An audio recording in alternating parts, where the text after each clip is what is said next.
PXG has had a meteoric rise in the golf industry, and in a very short period of time, they have become one of the major players on the manufacturing side of the business. They've done this like so many great companies of the past in our country, and that is by revolutionizing their industry. The first part of that comes by having a phenomenal product. You can't do it without it. But the second part comes in a way the product is introduced to and brought to the masses, and in this instance, it's the golfing public. Nobody ever believed that golfers would pay what they do for a set of PXGs, but they changed the industry forever, and with that, they continue to see amazing growth. As we find out in today's show, PXG's entire culture revolves around an amazing experience. From the way their club techs go out of their way to accommodate anybody looking to hit their clubs or get fit, to the development of retail stores around the country, plus a number of other things in between. As a territory manager in this part of the country, I discussed these things with my guest today in our show. Not only was he one of the early employees of the company, but he has also risen within the company and helped them grow through his ability to ensure the mantra is adhered to, and that each person that has an interest in PXG is given the same great experience and has passed that on to all those that he now leads as they are expanding into new areas and the company continues to grow. I often say in the intros that this is a special show, and that is very true, as many of the guests on the show are longtime friends, world-class experts, or highly successful. But today's show is even more special because if you didn't pay close attention to his name and the title, he is my brother, Chedo Popovich. Even though I've had a front row seat to his entire career in and around the golf business, from starting out as caddies at the local country club to his moving to Hilton Head shortly after I did and working at local clubs, his rise within the club fitting and tech world, where he was able to work with and meet so many exceptional people in other parts of the business that have had a tremendous impact on his career and development.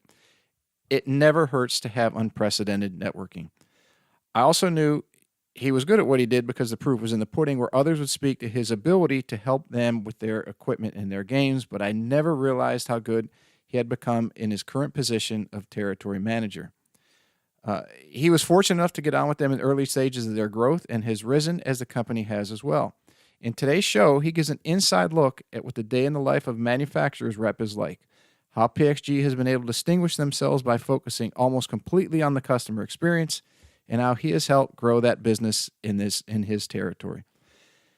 Even though we live about 100 yards from one another and still get together regularly for dinners or to talk golf, I wasn't aware of how far he's come. He's become a leader.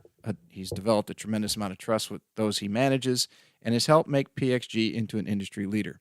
I know I always say give a big welcome for today's guest, but today I'd like to ask you to make that welcome even bigger as you sit back, relax, and welcome PXG Territory Manager and my brother, Chedo Popovich. What's up, everybody, and welcome to the Golf 360 podcast. I'm the host, Pete Popovich. So you may be asking yourself, what is Golf 360? And Golf 360 is a show that was designed to introduce you to people associated with the game of golf to help you improve not only at your game, but also your life. Almost all of our guests are from within the industry in some way, shape, or form, but some of the guests we have are from outside the industry, and it mainly revolves around the business world with a few others scattered in here and there. Now, all of the guests that we have a few things in common. One, they all were highly successful and accomplished in their field. Two, each has something to pass along that will help you in your game and your life. And three, they were all more than willing to give back by passing along the things that they use to help them in their career, and even some of the mistakes that they made so that others don't make them in their journey. So I hope you find listening to them as enjoyable as I did interviewing them, and that each and every one of you benefits from the information that they so willingly and graciously pass along. Hey everybody, I want to give a big shout out to a new sponsor of the Golf 360 podcast, and that's Affinity Wealth Management Group. We all work exceptionally hard for our money, and none of us can afford to let that fall into the dark abyss of the big box financial service firms and their jack of all trades and master of none mantra, which basically means you become a number within a cookie cutter model that's also often accompanied by massive fees. Your future deserves more than average returns and little attention. At Affinity Wealth Management, they ensure that your financial goals receive highly individualized, tailored attention from experts, not just advisors, who are in the industry to be great and not average. As a client of Affinity Wealth, you receive a customized solution to your customized life, keeping in mind your family's financial situation, values, and risk tolerance. Call Affinity Wealth today for a no-cost consultation with one of their experts at 724-754-8200. Again, that's 724-754-8200. Or you can also check them out on the web at www.affinitywealthmg.com. That's AFFINITYWEALTHMG.com. This podcast is brought to you in part by Just Thrive Probiotic. You may be surprised to learn that your digestive system is the key to creating and maintaining the quality of your physical, mental, and emotional health, and it's one of the body's most essential systems. That's why the majority of nutritionists today highly recommend probiotics as an indispensable nutritional supplement. As a discriminating consumer, you've probably been searching for a probiotic that is proven, potent, and effective, and you found it. Just Thrive is your best choice for maintaining a healthy lifestyle. Just Thrive Probiotic captures the power of hundreds of thousands of years of nature's design with a specialized bacillus strain formulation that guarantees survivability through the stomach and upper digestive system. Supports optimum gut health, digestive health, immune health, and delivers antioxidants. Great for adults, kids, and the whole family. Use promo code GOLF360 at www.thriveprobiotic.com for 10% off your order. All right, we're live, rocking and rolling. Baby bro on the show. About time we got it done. Yeah, finally. A lot of friends and family been wondering when this was going to happen. And the fact we live 100 yards from each other. But as everyone knows in today's world, it's so crazy. And you've got a 18-month-old now. Life's changed for you more so than it has for me. But it's given us some time to plan this out and watch your business develop and so on. So we got a lot to talk about. I hope everybody, obviously family and friends are going to like this, but I think a lot of people that find PXG very intriguing are going to want to hear some of the things that they do. And since you've been with them for so long, this will be fun. Absolutely.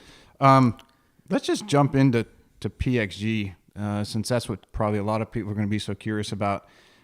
And if you can talk to how they went from almost anonymity to a major player in such a short period of time. I think part of it when they came out was, what are these expensive golf clubs? What makes them so expensive? Why would we buy them? And I think I remember when I told you I was taking the job, I was sort of apprehensive because I was like, who's going to pay $350 for an iron? And almost 4 years later, here I am, and we're talking about it. And the product's unbelievable. It when I first started testing, and because it's all I did for almost 15 years was test product, fit. From a feel standpoint, from materials they were using, no other manufacturer was using materials like that because it cost too much to produce. What type of material? S25 carbon, super soft. We were injection molding our heads with thermoplastic elastomer. So the feel coming off that, you couldn't, I mean, they were so soft, no one else could replicate it. Yeah, the injection molding is extremely expensive. It's extremely expensive. You know, everyone asked what the screws did, and, you know, those were for weighting the golf club. So we could hit swing weights other companies couldn't. So if Pete comes in and needs to be an inch long but says, I don't want D6, I want D3, we can do it. Mm-hmm. And it was more, we wanted to provide an experience. So being that new, we would go to a club and pros would be like, okay, you know, these feel pretty good. You know, I don't know if Joe Smith is going to spend $6,000 for a set of golf clubs. Lo and behold, Joe Smith did spend $6,000 for a set of golf clubs for his club here, for his club in Atlanta, and it just sort of skyrocketed. So it kind of went viral. Went viral. What we found out was, when I started, the guy who I worked under, I learned very quick he didn't have a golf background. He was just a salesman. Mm-hmm. And he was a good salesman, but didn't know how to fit. So my goal that first year when I started with PXG was, I want to climb the ladder here, because I think I was employee 101, and that's what intrigued me about PXG. Being with Titleist for as long as I was and fitting, they have a culture there where they're going to promote everything from within, and an outside fitter trying to get in, get in line. And it just got to the point where, okay, here's this new brand. You're starting to see it more and more, and it's taken off, and it's like, screw it, let's go. Take the chance. Take the chance and see where it goes. Because if I didn't like it after a year, I could find a job down here. I can find another job with an equipment manufacturer. And being down here 20 years, you being down here longer, we knew enough people where if it didn't work after a year, it's like, okay. From the company standpoint, was there much, not fear, but hope, and maybe not? They created the model that it was going to be a high end, but was there much?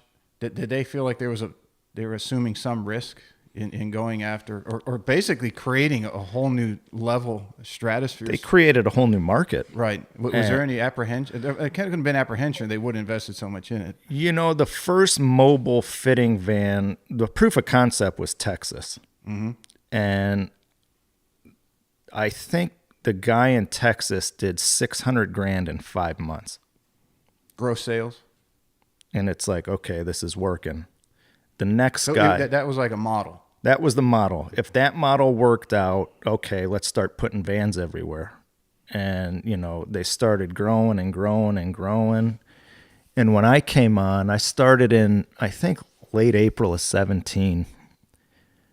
And it was hard from the aspect of, okay, you got to get the brand out there. And, we targeted high-end clubs. So down here it was Chichesse Creek, Palmetto Bluff, Colleton River. Then you got into Charleston, Kiowa, Country Club of Charleston, Bulls Bay. And then you got into the whole other animal of Atlanta. Mm-hmm. And so most of my first 18 months was spent in Atlanta. It was building up clubs around here, which wasn't hard because I knew everyone. Mm-hmm. Charleston, I knew everyone. Savannah, I knew everyone. Sea Island, I knew everyone. So the Atlanta market was crazy because prior to that, I never spent a lot of time in Atlanta. And it's just like, where is all this money? You had 25-year-old guys dropping $4,000. I'm like, how the hell? Where are you getting this money? And after about the first 9 months, the guy who was above me quit. And so I took over the whole territory of South Carolina and Georgia. And that year I grew 91%. And in 2018, I was Region of the Year. And I remember at dinner sitting with Bob Parsons, he's staring at me and he's like, how the hell did you grow 90%?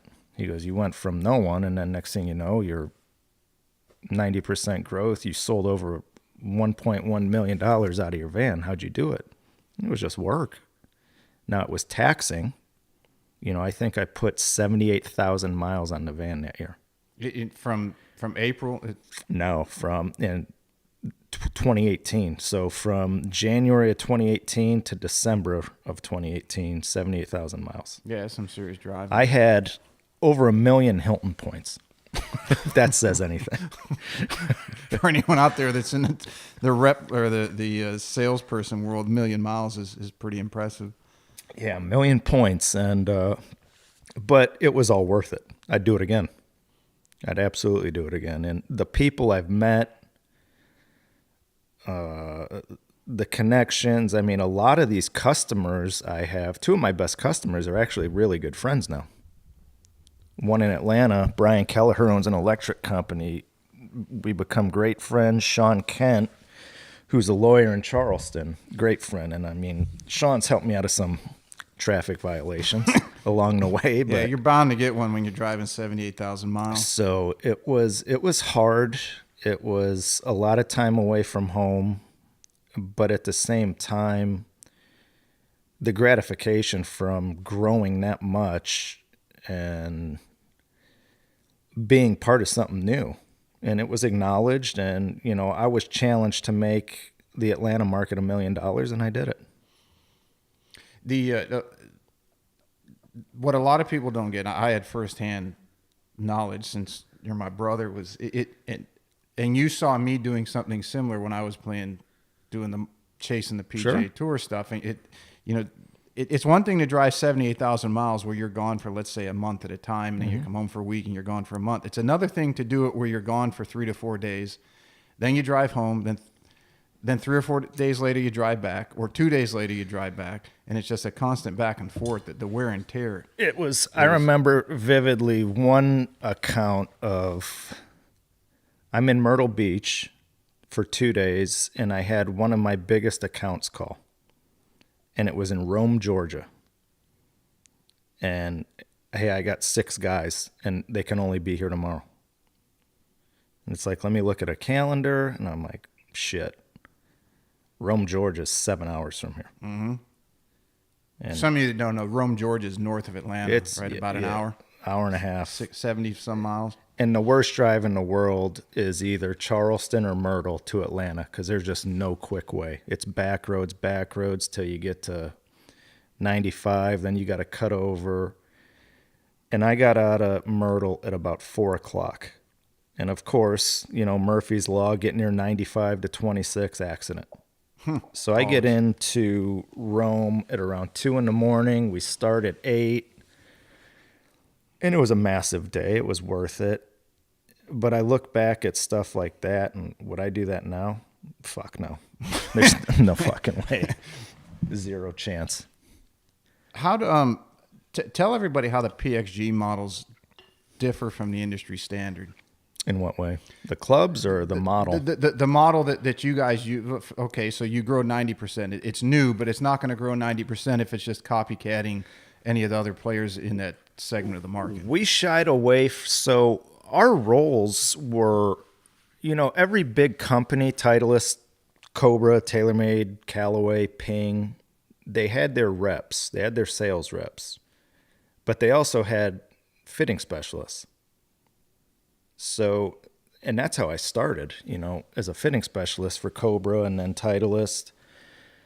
So the reps aren't driving 80,000 miles. The reps are setting days up for the fitting specialist. The fitting specialist in peak season might work 3 days a week. Where with us, we were the rep, the fitting specialist. We were the point of contact for account setup. We were the point of contact for warranty and repair. We were all in one. So to get into to get into clubs without knowing anything, it's like, okay, well, if I'm in Atlanta and I'm fitting 2 members at Peachtree, and that's it, my day's done. It's like, okay, well, I'm not going home because I need to get in these other clubs. I would go to,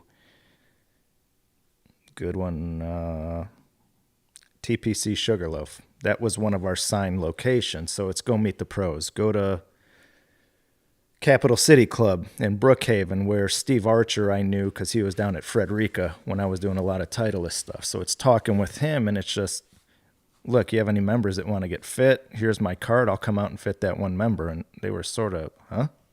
Because we didn't do the conventional demo day, because if someone's spending $3,000 for irons, we don't want them hassled while they're getting fit. Mm-hmm. And we wanted one-on-one time. We wanted to give them experience, and from that aspect, it grew. It's once one guy got fit, got his club, someone hit him, then we're getting phone calls. And it just snowballed into this massive thing of, hey, I got 3 guys. Hey, I got 5 guys. Travis Nance, who was on staff with me for a while up at Barnsley, he did a phenomenal job of just bringing everyone in. And then Atlanta just became massive. And then it was time, okay, what's the other areas we can build up? Here was easy for me. The Bluffton, Hilton Head area was simple. Then it's like, okay, let's look at Columbia. Let's look at Greenville. Let's look at Southwest Georgia. And it just kept going. How big's your territory? I'm not fitting anymore, so I'm more in a management role. So I have the Carolinas, Georgia, Virginia, and I just acquired half of Tennessee from Nashville East. So now I have 6 fitters, 2 sales specialists, and then we have a store, a retail location at Lenox Mall in Atlanta. So there's 6 or 7 employees there. So now, and I miss the fitting aspect from the sense of being outside every day and being in front of people. Yeah, the human interaction. Human interaction. I was in D.C. about a month ago with Louise, our cousin, and we were talking at dinner, and I told her, I go, I'd rather be in front of 40 people than in front of no one. I'd be more comfortable talking to all 40 people than sitting in front of a computer and reading spreadsheets, which now I get, my average day now, or my normal day, wake up, Wait, before you go there, we'll get to that in a minute. So everybody that's listening understands that the PXG model was developed as more. They wanted the experience to be more intimate in that it was one-on-one and not just this giant group atmosphere like a circus, as most demo days. When a club sponsors a demo day, as many people listening have probably attended, it's probably 3 to 5 manufacturers out there at once and people running everywhere, right? Yeah, pretty much. And PXG didn't want that. They said, okay, if we're going to give Well, no, we did. I mean, because if we weren't in a club and that was our way in a club, we would go do that demo day. And if we garnered quite a bit of interest, then it was like, okay, here's my card. Here's Joe Smith, Sam Stevens, blah, blah, blah, are interested. If you can get them together, I'm happy to come fit those 2 guys and leave. And pros couldn't wrap their head around that. It's like, well, you'll come here for 2 guys? Absolutely. Come here for 1. We need to grow. Here's how we can do it. Atlanta was a little different because TPC Sugarloaf was a hub location for us, meaning the people who weren't members at the Piedmont Driving Clubs, the Ansley Set and Downs, the Peach Trees, we can take them to Sugarloaf and fit them. So we had 2 channels. We would go to Greengrass, or we had our DTC customer, direct to consumer. Mm-hmm. So those were our 2 avenues of how we did it. And it obviously worked. It worked. Do you think that PXG's revolutionized the price model for clubs forever, especially in the higher end category? In the States, yes. In Asia, no. Because, you had Hanma, who was selling $100,000 sets of gold golf clubs. Makes a $7,000 from PXG look like a drop in the bucket. And, in America, though, yes. I mean, I was in Charleston a couple months ago, and Bobby Andrews, the Titleist rep there, who I've known pushing 20 years, him and I are at lunch one day, and I asked him, I go, did you ever think Titleist would come out and sell $240 irons? He's like, no. He goes, thank you, PXG. Mm-hmm. Callaway the same, TaylorMade. Ping hasn't gotten there yet. They don't need to. Cobra has their lane, and they stick to it, and they do well. I mean, no one makes bad clubs anymore, just with all the materials out there. It's just what the individual wants. And the weight port's the idea behind that, because it's on PXG, it's in everything from the putters all the way to the drivers. So right. That has to make inventory control much easier. It's the quality control is better. Quality control is phenomenal. I mean, watching every year I go to Scottsdale for our meeting and watch the build team. It's incredible. They have build pods, and it just keeps growing and growing. First time I went, I want to say there were 6 build pods. I want to say now there's 50. Jesus. You had mentioned your territory, how it's changed now that you've advanced it to the territory manager. The store, you mentioned the store. Mm-hmm. It seems like, as PXG is the revolutionary mindset within the industry, at least on the manufacturer side, creating their own store it was done before, but never done really successfully, and a lot of them seemed to fall to the wayside. Almost, and then everyone was saying this is never going to work. Like they told Apple, store was never going to work, and now Apple's the number one retailer in the world. Right. Is the store? Do you see it coming along to where it's going to be as successful as the brand, so to speak, has been? So our store opened. It's been one full year now. January 5th was one full year. The first year the store did $2.7 million. Mm-hmm. I was reluctant of where the store was going just because I thought up north would have been better at Avalon Mall, but I have no say in that.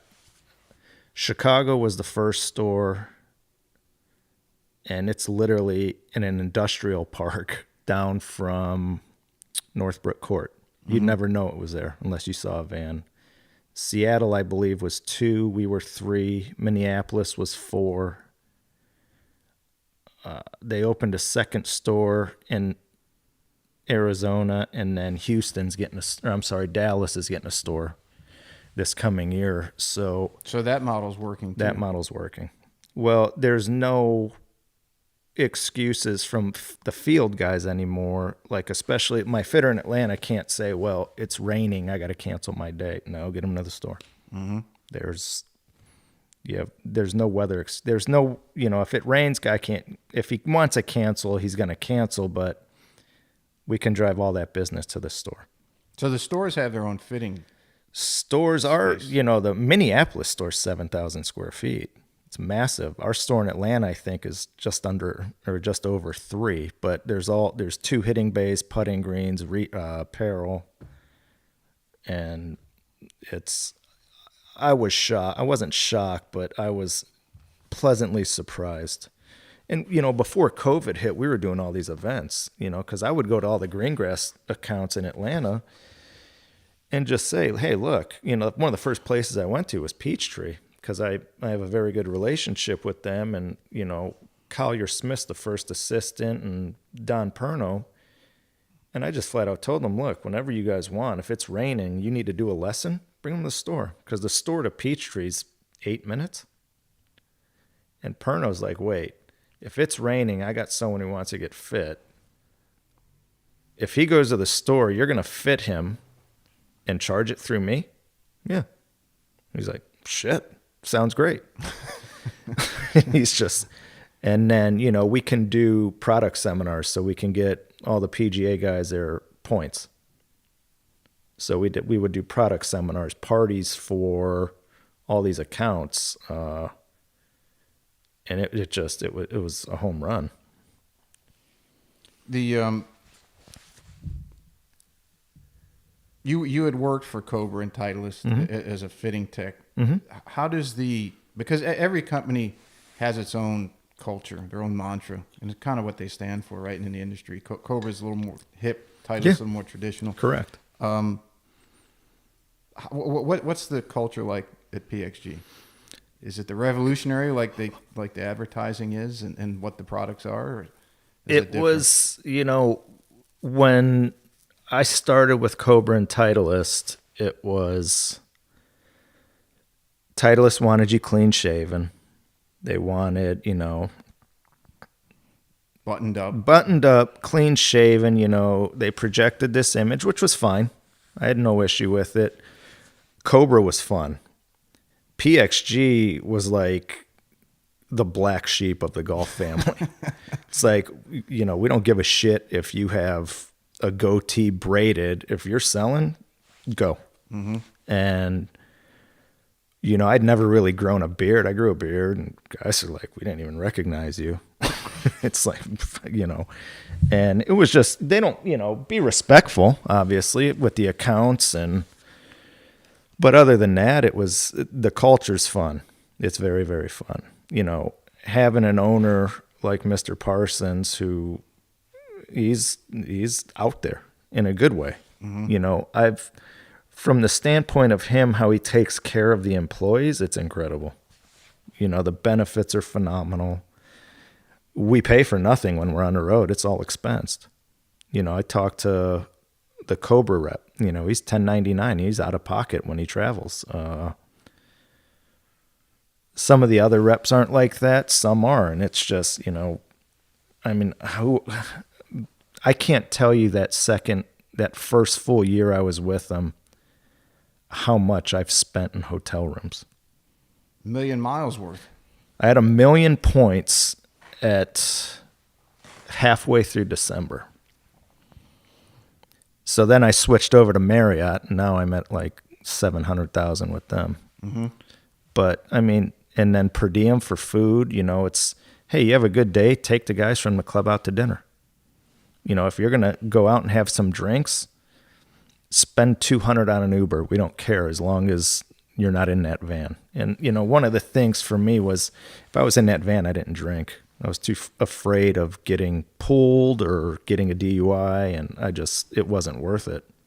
It's probably some of the benefit of being privately owned because you've got a guy who's calling the shots, and it seems when that's the case, it's much more common sense instead of groupthink and right. Let's do this, and then you get accountants too involved, not to knock on accountants, but then you're looking at bottom line. Well, we can't do this, and as you alluded to from the beginning, it was all about the experience. So if it's going to be all about the experience, okay, let's have that mantra through every single thing we do, and it will drive everything towards the result that we're hoping for. Yeah, and I've talked to plenty of guys at Titleist because, you know, I know a bunch of those guys. Wes Westmoreland, who's the regional, he's in Atlanta. Bobby Andrews, Steve Pence, who basically mentored me in all this, and they all said the same thing. If Titleist had their way, they'd go to this model.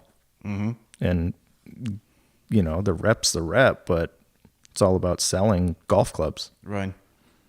Well, Titleist is a golf ball company that sells golf clubs. You know, let's talk about a typical day. So when you started and you were the local rep, so to speak, mm-hmm. / fitter, what would a typical day be like? What month? So let's start in February. You know, January typically for the last 4 years is our slowest month. Now with the store there, that's changed, but all I would do in January is you obviously want to sell. So I would set days up, but more importantly, I was setting up spring. So my calendar, I wanted March booked out by the end of January. Starting in February, April would be booked out. And then so forth. Because that's the season. That's the season. For this area. So my second year, when I got promoted, I had to hire someone, and I found a fantastic guy on a recommendation from a buddy at Titleist. Him and I worked 29 days in April, and we worked, I think, 29 in May, and did close to 700,000 in April. And it was just, and that's how we did it. You know, January, it's just, you're coming off holiday season. So people spend a boatload of money. They're getting back in the swing of things, work, family.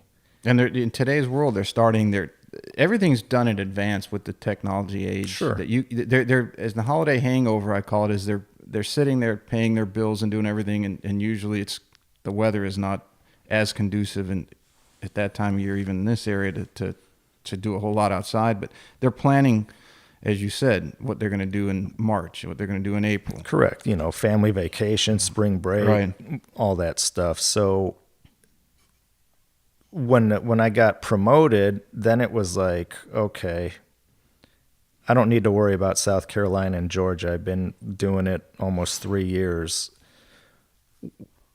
I would get all the numbers, green grass numbers from the accounts. I'd get all the direct business numbers, and it's where's the hole?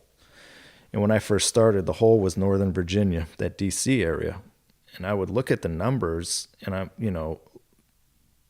three of the wealthiest counties in the country are in Virginia. Mm-hmm. And I'm like, why are they just not doing any business? So the fitter who covered that was promoted to sales specialist, I think they call it. So I meet with him, and I'm like, why are there holes here? You know your territory better than I do. So my number one target was Northern Virginia. And how that got built up was somewhat lucky, but somewhat timing was right in the sense we hired a guy to be the store fitter. And I had met him a few times, phenomenal fitter. And he ended up being an assistant store manager in about 5 days. And it's like, okay, that's fine. Let him fit, let him run the store. And we had to let go of one of the fitters in Virginia.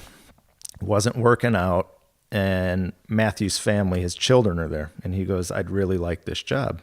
I'm like, done. Yours. And getting him there, and so that the kid that was the store manager, you moved from Atlanta back to DC area? Back to, he's from Richmond, so he's based out of Richmond, but he just knew a ton of people. Mm-hmm. And then obviously with COVID, our biggest account this year was Richmond. It's called the Foundry, and it's our honey hole. And down the street you have Kinloch. Well, then you get into Arlington, and Washington Golf and Country Club was shut down for a year, and they put up an $18 million learning center, and they redid their range, and it almost looks like Topgolf. But they have 8 stations on the bottom, 8 stations up top, all heated, and there is zero shortage of money there. Mm. And it's absolutely phenomenal. And Matthew, I think, took 5 or 6 accounts up there from 10 grand to the one that did the least was about 50.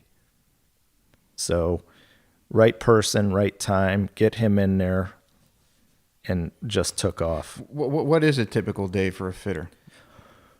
Say in season. So in season meaning in the spring in the southeast in your territory, or in the summer in the northern part of the country.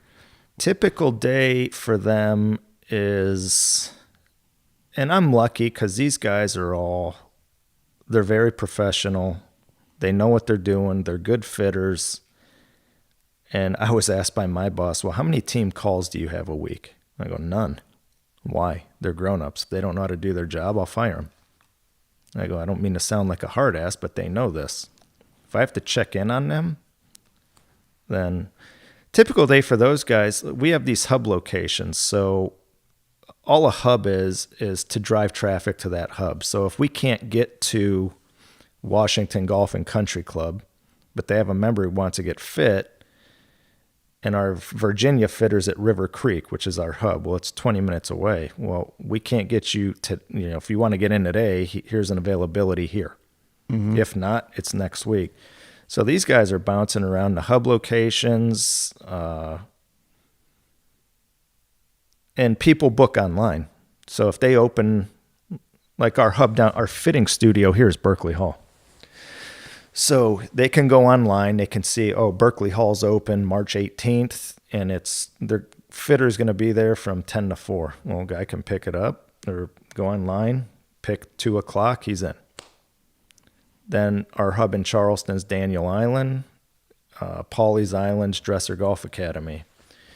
In Charlotte, Northstone, we have a bunch in Virginia. And that's how it's just going to keep growing. With Tennessee, I'm going to have to go spend a lot of time in Tennessee just to get that going. So that's my project this year is going to be Tennessee and then the Columbia, Greenville, Spartanburg area because we have a big hole there. So it's just finding those holes and growing them. So the reps they're fitting, they use TrackMan or Flight Scope? TrackMan. And then they have a whole, the van is basically full of clubs. Van is 400. Van is 400 shafts for irons, woods, wedges, everything. hybrids, fairways. Then we have putter fitting kit. There's no shortage of equipment. Yeah, I've seen it up close and personal. Right. So, what would it? Since you've done it quite often, how do you go? What would be a normal fitting session sort of? So some guy gets online, he says, hey, I want to go to, I found you guys have a hub in Charlotte. I'm 10 minutes away. I hit my buddy's PXGs. I want to get fit. Mm-hmm. What's the process that somebody goes through for that? He said, I'm going to sign up for Saturday at 10 o'clock. So he'll be there Saturday. Chris will be there, and first thing gets there, and I spent a lot of time with Chris, and you always want to ask the customer, what are you looking to get out of this? Set the expectation. Set the expectation. We've had guys come in, well, I just want to hit it further. Okay, well, here's this iron. Hit it. Well, you hit it 15 yards further. Mm-hmm. Well, I don't know.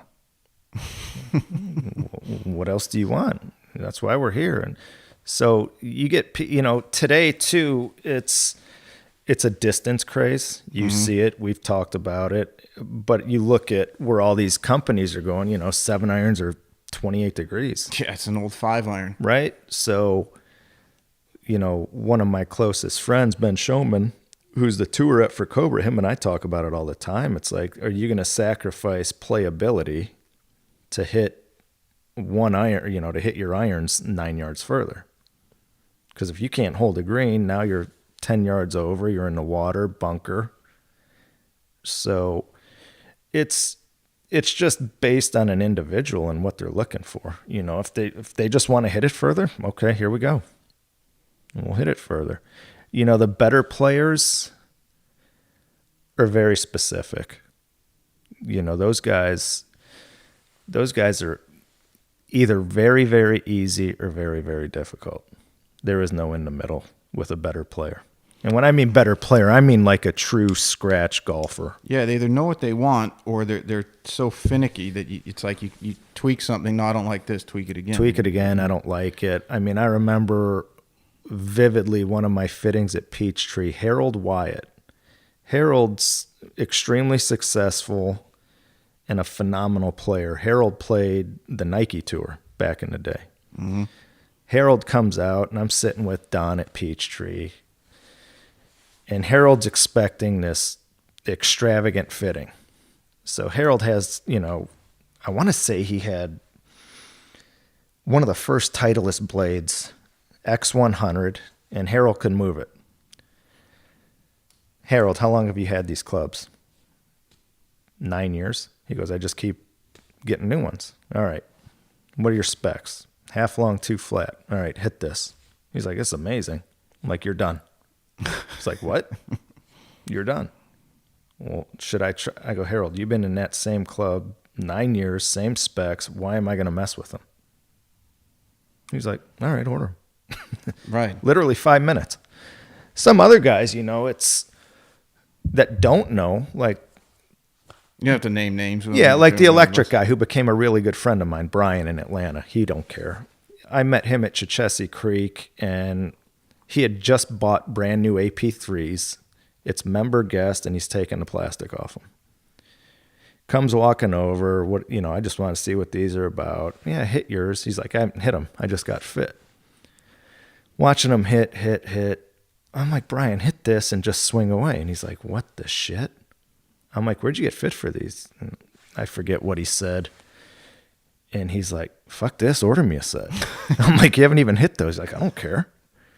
And then when I was in Atlanta again, he came out, and then I ended up playing with him a couple times, and fantastic guy. It's like whenever something comes out, I get a fitter to him. Mm-hmm. And he's just become a great customer. He believes in the product.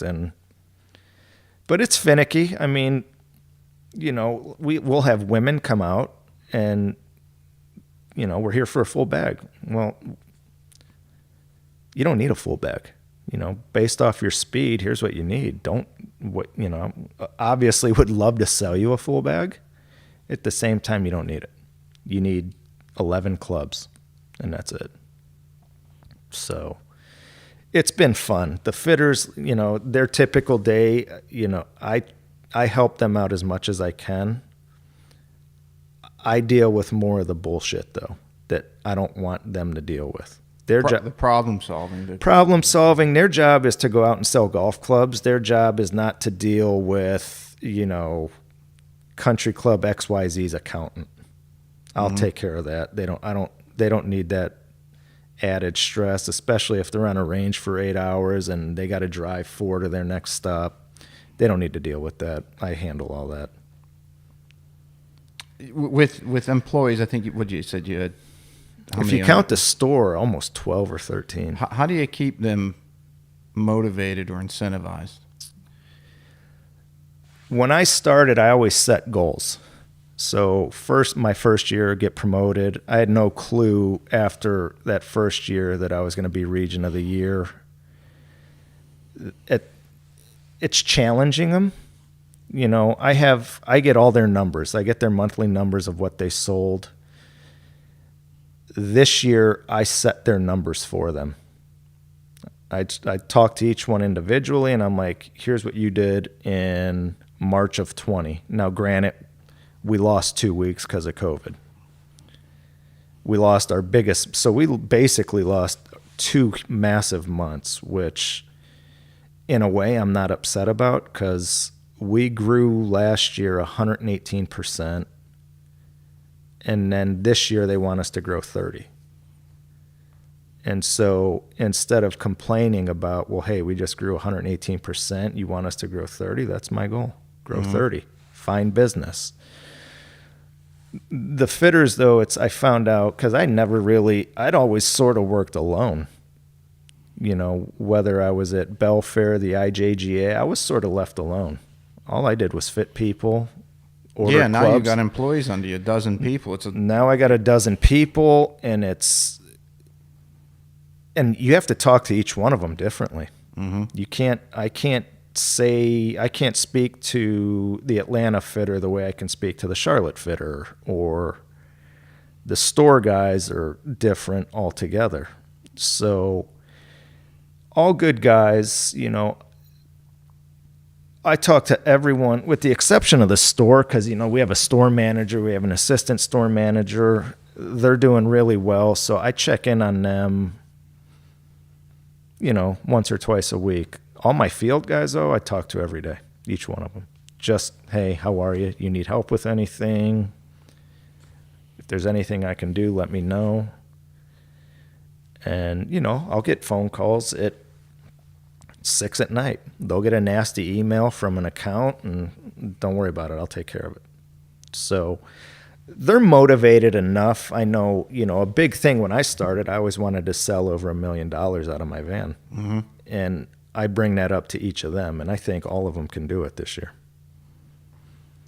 So it's just saying, you know, well, it's a trust, especially in today's world with all the crazy shit that's been happening, is a big thing. And I think in any hierarchy environment, if you have the trust develop the trust, in other words, you give the people who you're overseeing in your leadership position the ability to do what they need to do and support them and back them, then that trust gets developed on its own. You don't have to force it.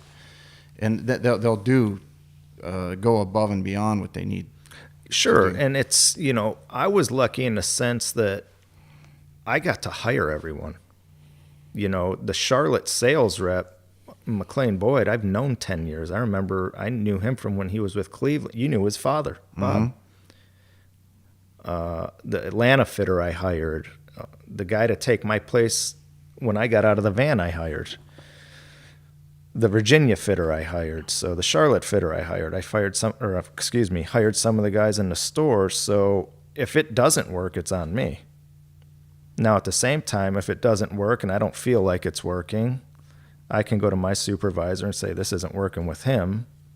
Now, would I do that? I mean, everything's fine. Everything's good right now. It's just I have to get creative in how can I generate more revenue.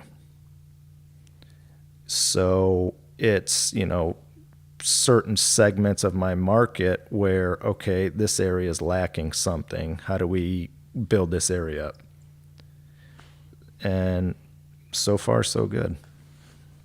You know, being a rep or being in sales does afford a bit of a luxury that you have free time, but the free time can develop complacency very quickly. What do you do to maintain some sort of structure so you don't fall into a complacent state of mind? That's a great question. So when COVID hit, I was supposed to fly to Richmond. Our staff, the foundry, I think, as I said, is our biggest account. Mike Maroney's our staff guy there. And I had been talking to Mike, and it's Mike, when are you available? He's like, whenever you are, just come on up. So I had planned to fly to Richmond on March 17th. I get a call March 16th saying, shut everything down. It's like, okay. And what's going on? Well, with what's going on, we don't want you guys in the air. We don't want you guys fitting. Too much is going on. So that first probably 4 days we were shut down, I'm not going to lie, it was pretty sweet. I mean, I'd wake up, I'd grab the baby, I'd feed her, I'd make breakfast for Lindy, and we'd just hang out. It was awesome. For me, though, after about 3 days, I started going nuts. So I had, what did I have? I had reports from people who were buying online. And I had more reports for our Greengrass account. So it's like, okay.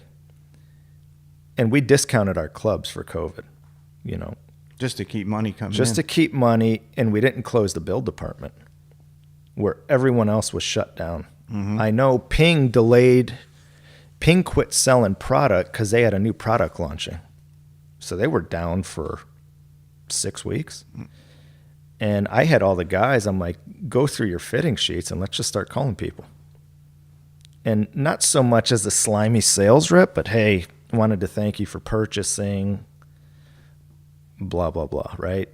And I started calling a bunch. I think I had 3,000 fitting sheets from when I was in the van. And I would go through them. And, I'm going to call him. Hey, hope you're well. Hope your family's well. And that's the cool thing. Like, I always want to forge a relationship with the account, the customer, whatever. And it's, look, we fit you. Just because we fit you and you bought clubs, don't feel like you can't call us. And I think that's where we're different, because the amount of people who called and bought, I think we did, the last 2 weeks of March, we did 250,000 and never fit a golf club. Now with that, hey, if it's not right, when we're allowed to fit you, we'll fit you. And if we need to change it, we'll change it. And it was crazy. April, we did, I think, 300 with Ember Fitting a golf club. Now, we had to go back and fix some stuff, but the fixes weren't major fixes. It could have been a lie tweak, or it could have been, hey, these grips. It's like, fine, here's new grips. Mm-hmm. It was pretty spectacular. Yeah, I think a lot of companies, and this goes cross-industrial, it doesn't matter what industry you're in, sales or you're selling widgets, that people forget the cost of acquisition of a customer or client. And if you're going to spend X amount of money and time and effort building your customer base, then utilizing them because you've already developed the relationship is key to basically having them promote you amongst their friends and their inner circles and so on. You're going to grow a hell of a lot faster than you are going to beat your head against the wall and trying to develop new relationships. Now, obviously you have to do that as well, which adds, to the stress level of everyone's life, but it's part of any industry. Yeah, the cool thing about it, though, too, Pete, is like McLean in Charlotte, he had his guys. Chris Thompson, who's my fitter in Atlanta, had his guys. I had my guys. The newer guys didn't have that, but I mean, we can't expect them to just sell, 20,000 a week because they don't have that customer base. Mm-hmm. The guys who've been here, though, we had that base. We were able to reach out to accounts, and it just worked. It was almost COVID in general for the golf business was a blessing. It was a blessing. It was a massive blessing. For Titleist to run out of golf balls, that's unheard of. Unheard of. I mean, I've called, I can't tell you how many Titleist reps to get golf balls for the store. And they're like, we can't get them. We can't get them. And I got lucky. I was at one of my accounts up in the mountains in North Carolina. And you remember Brian Fox. Mm-hmm. Brian's the director of golf at Mountaintop. Just a spectacular facility. It's absolutely incredible. And we're at dinner one night, and I'm like, yeah, I can't find golf balls. He's like, well, what do you need? I tried getting Pro V1X range balls. He's like, well, I got 15 dozen I'm getting ready to send back. I'm like, well, I'll buy 2 off you. He's like, huh? Oh, I'm not paying. It's for the store. So it's going on and I'm like, you can literally sell those. I go, I can have 15 reps call you right now who want those. And I told Pence and Bobby Andrews, and they ended up getting those balls switched over to their territory because they couldn't get them. The tour, that's a little different. That's where all the balls were going. Right. You know, LPGA, PGA, Korn Ferry, those guys got theirs. But, you know, talking to Steve and Bobby A., I mean, they were limiting who they were giving their golf balls to. And it's their 4 biggest accounts is who's getting them. In having so many accounts that you have, is it better to have more and grow it faster, or smaller and more focused? Given that seems to be the focus is the model that PXG was built on. It's shifted because when we discounted some of the clubs, it shifted a little. So, and to grow, you know, you can't sell $7,000 sets of golf clubs year after year. It's not happening. Like, no one's buying a brand new MacBook every year. Well, they might. It's that certain individual. So we came out with a 0211 line, and it's not the premium line, but it's phenomenal. And that was geared more toward the military. Because whenever we'd go do fitting days, you know, we'd hear, well, I'm a Marine. Do Marines get discounts? Well, no. Well, why not? You know, your owner's a Marine. What's he do for Marines? Well, not much other than donate $50 million a year to the Corps. It's like, okay. So he, you know, to get rid of the Gen 1 line, he created a hero program, and it was for first responders, police force. So we have 3 tiers now where we have 3 different price points where we can basically hit every market segment. And it's changed since PXG started. You know, we'll always have a premium line. It's the best components, everything. Well, yeah, it's the evolution of a brand, in that if it started as, hey, we're going to sell high-end golf clubs, but we're really going to do it through the experience and customize the experience and cater it to an individual. If it might have started at, we're going to be high-end, the evolution was it evolved into customization and personalization. Correct. And that's become the leading beacon, and now everything goes towards that. So you can branch off and have lower priced products and still give what the company has become known for, and it's individualized, and you're going to get taken care of. Right. As well as the quality. You got both sides of the coin that really checks the boxes that people like. Absolutely. Life on the road, you know, we talked about a little bit earlier and how much you traveled. How many times have you looked up at a ceiling and wondered where the hell you were when you wake up?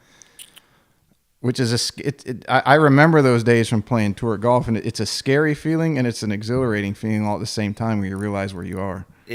To be honest, it hasn't really happened a lot. I remember one time I'm in Atlanta and I forget what's going on.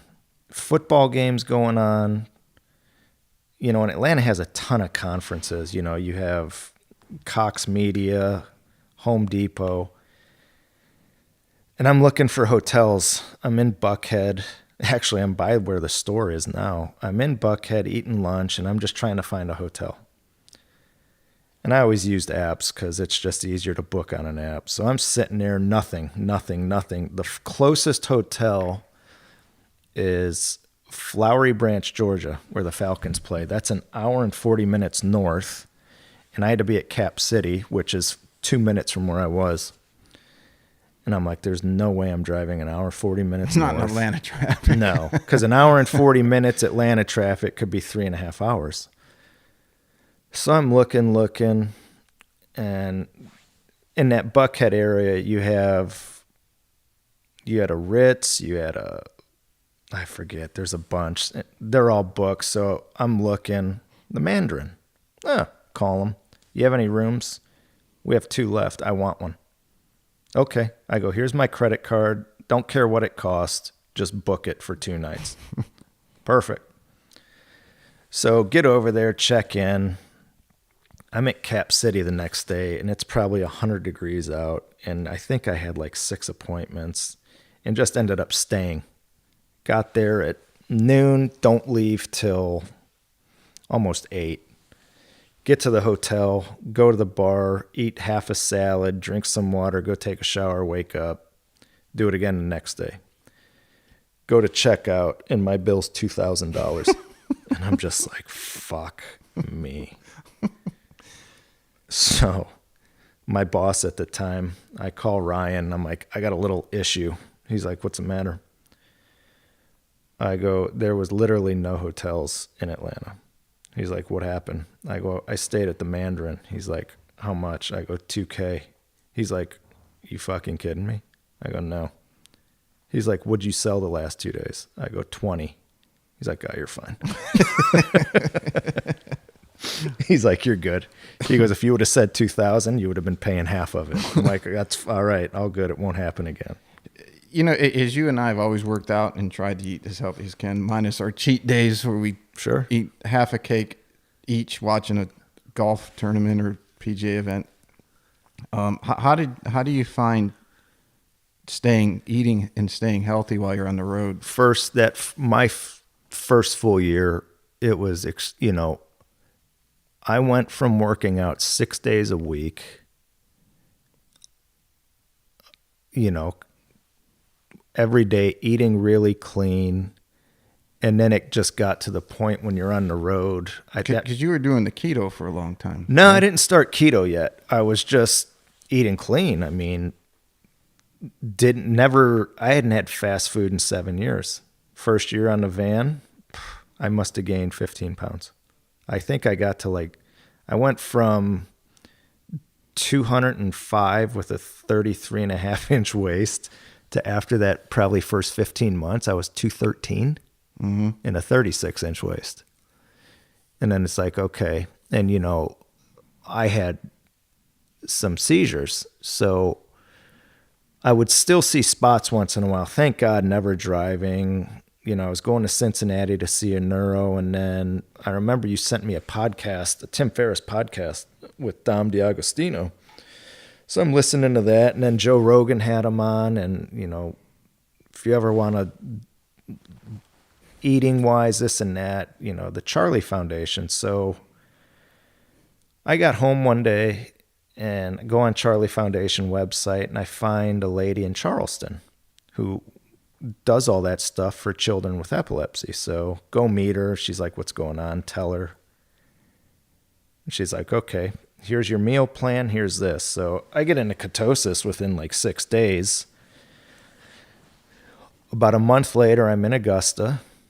Did you go through the keto flu? I went through the keto flu. And I'm like, this isn't working, And then out of the blue, it's like I lost 10 pounds. And then I went from 213 to 183 in about 2 months. And lo and behold, have a seizure. Mm-hmm. And I'm just like, what the fuck? I thought this was supposed to prevent them. Call the doctor in in Cincinnati, call Laura in Charleston, and they get all my blood work, and they're like, well, your sodium dipped to 120. Now, average person's going to be 138. So Laura's like, start drinking this drink. Okay. And then after that, really, I've had zero issues. But it's, when I got into ketosis, it was easy to eat clean again. Prior to that, though, I mean, you're working all day, driving from Atlanta to Greenville at 7 at night. You're not taking the time to eat a good meal. Mm-hmm. Hey, Chick-fil-A, Oreo milkshake and 2 chicken sandwiches. Right. Perfect. The position now I'm in, it's easier because I'm not on the road as much.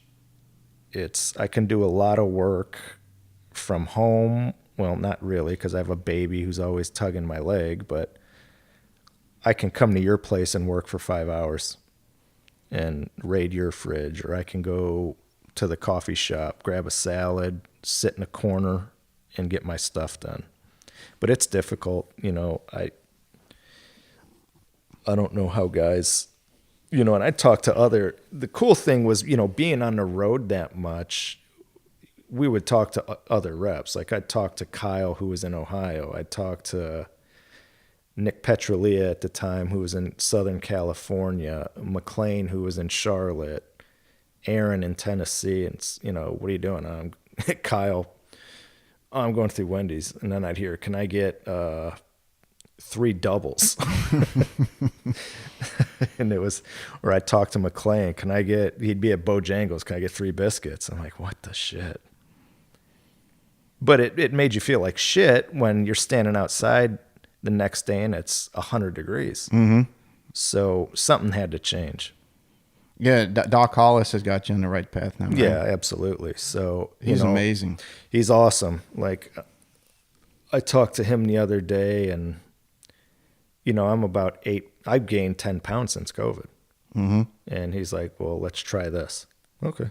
So I think I've already lost 3. So it's crazy. Everyone on Facebook was complaining about the COVID 10, the COVID 20, and I did that HCG. I lost 30. I lost too much, so I went the other way. But it's once you get over the hump, as you did with the keto, it's like you don't want to eat that stuff anymore. No. For people that are out there, you're contemplating, if you've gained X amount during COVID, it's not easy to get it going, but you have the initiative that you feel like shit. You got to do something. But once you get, what would you say about? Well, once you do it, it takes about a week to get back. But when you start, it takes about what you say anywhere from 3 to 6 weeks, depending on how. For me, if I can eat clean for 7 days, I'm fine. Mm-hmm. After that, I'm good. Yeah, that's what Doc Hollis told me when I did the HCG the first time and lost 25 pounds, I think it was. And I said, okay, I'm ready to go back. How do I go back to eating? It was the other way. So you don't. You're supposed to eat clean. It's funny. During COVID, I went in the garage because I have a gym. And I'm like, I'm going to see where my weights are at. So start squatting, light, loosen up, get this. Now I'm looking at my old weight I used to do. And I'm doing half of it. And I'm like, holy shit. Start deadlifting. And it's like, fuck, I'm fucking done. This is depressing. Get me back in the house. I'm going to Five Guys. Fuck it. Right? So... But now I'm back, so it's good. Yeah, Doc told me, he said, if you're going to eat, if you've been eating clean and then you eat something bad, let's say you can't stand it, you go to Wendy's or you go to get a bag of cookies or you're at a birthday party or whatever you're at, he said, you're just going to have to accept the fact you're going to feel like shit for 3 days. Yeah, absolutely. I remember in ketosis, I knew it worked. I was at my in-laws for my nephew's birthday party, and my mother-in-law bought this chocolate cake that I can devour, and I didn't want any. And I'm like, wow, there's something to this. Mm-hmm. Plus the way you feel. I mean, you just feel like you feel light, you feel great. Burning clean. You're burning clean, exactly. And, I think I drank more in the last 10 months than I have in the last 5 years. And it's like, and I don't drink a lot. I'll come here with you. We'll have bourbon or wine or whatever, but I just don't have a taste for it really anymore. People see a manufacturer's rep, especially PXG, with the as what the logo represents, is customized, personalized, in the whole experience, which they've done a very good job of doing. And it's like they see a rock star. And and I don't care who you ask, but if you ask what goes through your head when you see a golf rep, and almost everybody at their truthful will say it's what can I get? Sure. How do you handle that? Because it's either you're getting that a lot as you come across people and they see that you work for PXG, or the people under you are getting that. How do you deal with it, and how do you tell them how to deal with it? It's funny you bring that up. I remember when I was with Titleist, and we would go do an event somewhere, and I'd be with Steve Pence or I'd be with Bobby Andrews, and it was just those guys. And, how do I get this? How do I get this? And Steve and Bobby were very good at, let me look into what I have going on. Let me see what my budget's like. And if I have it, we'll get it for you. And I go, if I don't have the budget, though, you're going to have to wait till next year. with us and with pros, we didn't really see it a lot. It was more of the people we fit. Well, do I get a free hat? Do I get this? And the story I tell all those guys, and not in a rude way, my very first fitting was with Dan Kubelik, who you know. Mm-hmm. And Dan has been sort of a mentor for me from a business side. Now, Dan's nuts, too, because, you know, golf's his vice, and Dan probably spends $100,000 a year on golf clubs. Dan comes out. He could open his own store with his used clubs. So Dan comes out and gets fit, buys a full bag. That's my very first fitting with PXG. The second fitting, I drive up to Kiowa to the River Club. And Carol Priesinger, who was on staff with us at the time, and JJ Butcher, who you know, who eventually came on staff. I'm out there and, you know, here's your two fittings. Well, the first one cancels because he had a family emergency. Second one, older gentleman comes walking out. We fit him. He's there for a full bag. And he's like, okay. He's like, how much? So I'm adding it all up. And I won't mention any names because he's a pretty high profile figure. So I see him turn around and he has his hand up and it's like he's counting on his hand and he's like, okay, I need 6 sets. And I just look at him. $50,000. And it was like 40-some thousand, but we also have a $1,000 expedite program. So if you paid an extra $1,000, you got them the next day. And he's like, how quick? And I go, it's going to be about 2 weeks. He's like, well, I need a set here tomorrow. I go, it's an extra $1,000, you'll have it. He's like, all right, do an extra $1,000 for this set, and I'm flying to Colorado, have one there. So my first 2 fittings, I did close to $50,000. And William Gray, who hired me, called me the next day, and he's like, what in the fuck are you doing? I'm like, what are you talking about? Give him a little tug. Yeah. And he's like, they're swinging. He goes, first 2 days fitting, you're at $50K. And I go, well, it's what you hired me for. He's like, fuck, all right. He's like, you need anything, call me. So, and, you know, it was a whole different world. You know, and I think also back then it was so new and word was getting around that they want, you know, when someone with that much money wants something, they don't want to wait. Mm-mm. And so they were lined up in Atlanta. I think we did, in 1 month at Capital City Club, I want to say we did like $75,000. And we were just camped out up there. And Steve Archer, who's just a phenomenal pro, you know, I went into his office and I go, Steve, I just don't want to show up.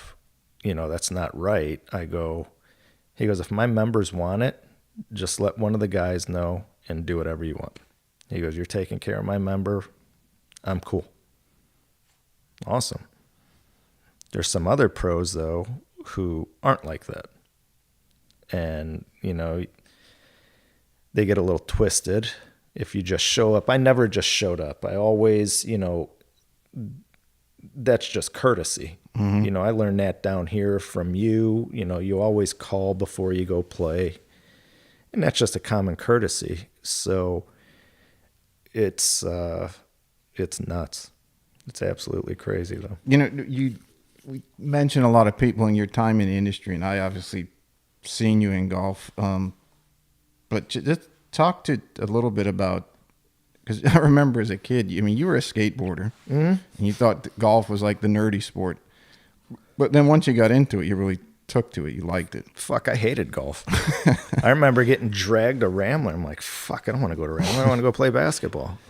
You know, I remember we went to the range, and you, I don't know how, I was kind of into it already, at least a couple years, and you and Jimbo Seeloff went with, yeah, and you guys were throwing your golf ball so you could throw it further onto the range and who could hit it. But just give everybody kind of a quick backdrop of your career, not the cliff notes of getting into golf, because we both started at Great Oaks. Well, I started it. You got me in. I remember I always wanted the cool basketball shoes. Mm-hmm. And Mom's like, fuck, you want them? Go buy them. So I remember your first internship was at Forest Lake. So I started caddying. And really, if I think about it, golf's really the only full-time job I've ever had since I was 13 years old. It started at Forest Lake, then it progressed to Great Oaks, where, hands down was probably my favorite job ever, just because of all the members, the people. And then, staring out the window one day in Michigan, for anyone in Michigan, it's 2 degrees and gray, and you called. I'm bitching. You're like, move here, I'll get you a job. You called 2 days later, you got 4 interviews. So I packed the car up and came down. Started at Old South, working on the bag drop, and then eventually moved into shop. Things didn't work out there, and I was lucky enough, at the time, Old Carolina was a sister course for us, and the 2 pros from there were at Belfair. And I was caddying at Berkeley Hall, and I ran into Jack Dean. He's like, what are you doing? I'm like, just caddying at Berkeley. He's like, well, we need someone at Belfair. All right. He's like, bring your resume by tomorrow. So resume. I'm like, what's that? I didn't know. I didn't know all that. So I typed some shit up on a piece of paper, dropped it off. Then I ran into Kent Blatchko at Berkeley. He was playing with Mickey Chase, and they asked if I'd caddy. And Michael Frazier was like, yeah, go ahead. And Kent's like, I hear you're going to come work at Belfair. I'm like, never got a call back. So I'm leaving Berkeley after that. Kent's like, let's go to the ale house. I'm like, nah, I'm good. He's like, well, no, your interview is at the ale house. Huh? Literally show up, shorts and a T-shirt, meet with Richard Schmidt and Blankenship and Jack, and you're hired. Start tomorrow. I'm like, huh? It's like, Welcome all right. to Low Country. Welcome, Low Country. Show up at Belfair, no uniform. Richard gives me a Belfair shirt, and he's like, go pick the range. It's like, oh, okay. But Richard Schmidt is sort of, I have to thank him basically as much as Steve Pence or Ben Showman or Bobby Flood. We were doing our reviews. Richard calls me in his office, and he's sitting there just staring at me for about 60 seconds. And I'm like, am I getting fired? He's like, no. I'm like, he goes, what the fuck are you doing working on the bag drop? Like, verbatim. I'm like, what do you mean? He's like, you're too smart to be working out there. He's like, what do you want to do? And I'm like, Richard, I don't want to be a club pro. And I was always a club junkie. At Great Oaks, I remember when members got new shit, I was always rifling through their bag. Or when you came home, when you had all the good stuff. And he's like, well, let me make a few phone calls. And he basically called every rep for me. And Pence called him back. And, at that time, I believe when you were playing, you were on staff with Titleist. So that relationship there, and I go meet with Steve, and he's like, awesome. First day's next week.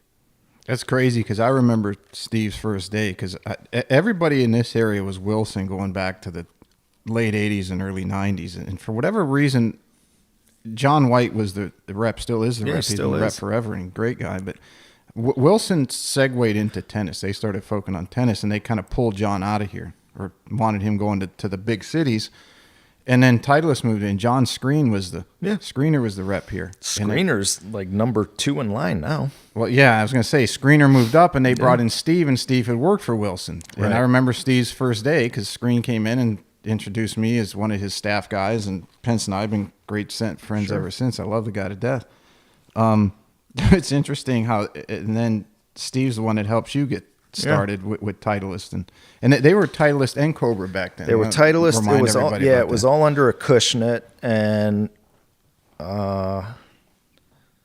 it was, if you look at it, it was almost too perfect, because at the time Titleist was geared towards the better player. Classic, just for the better player.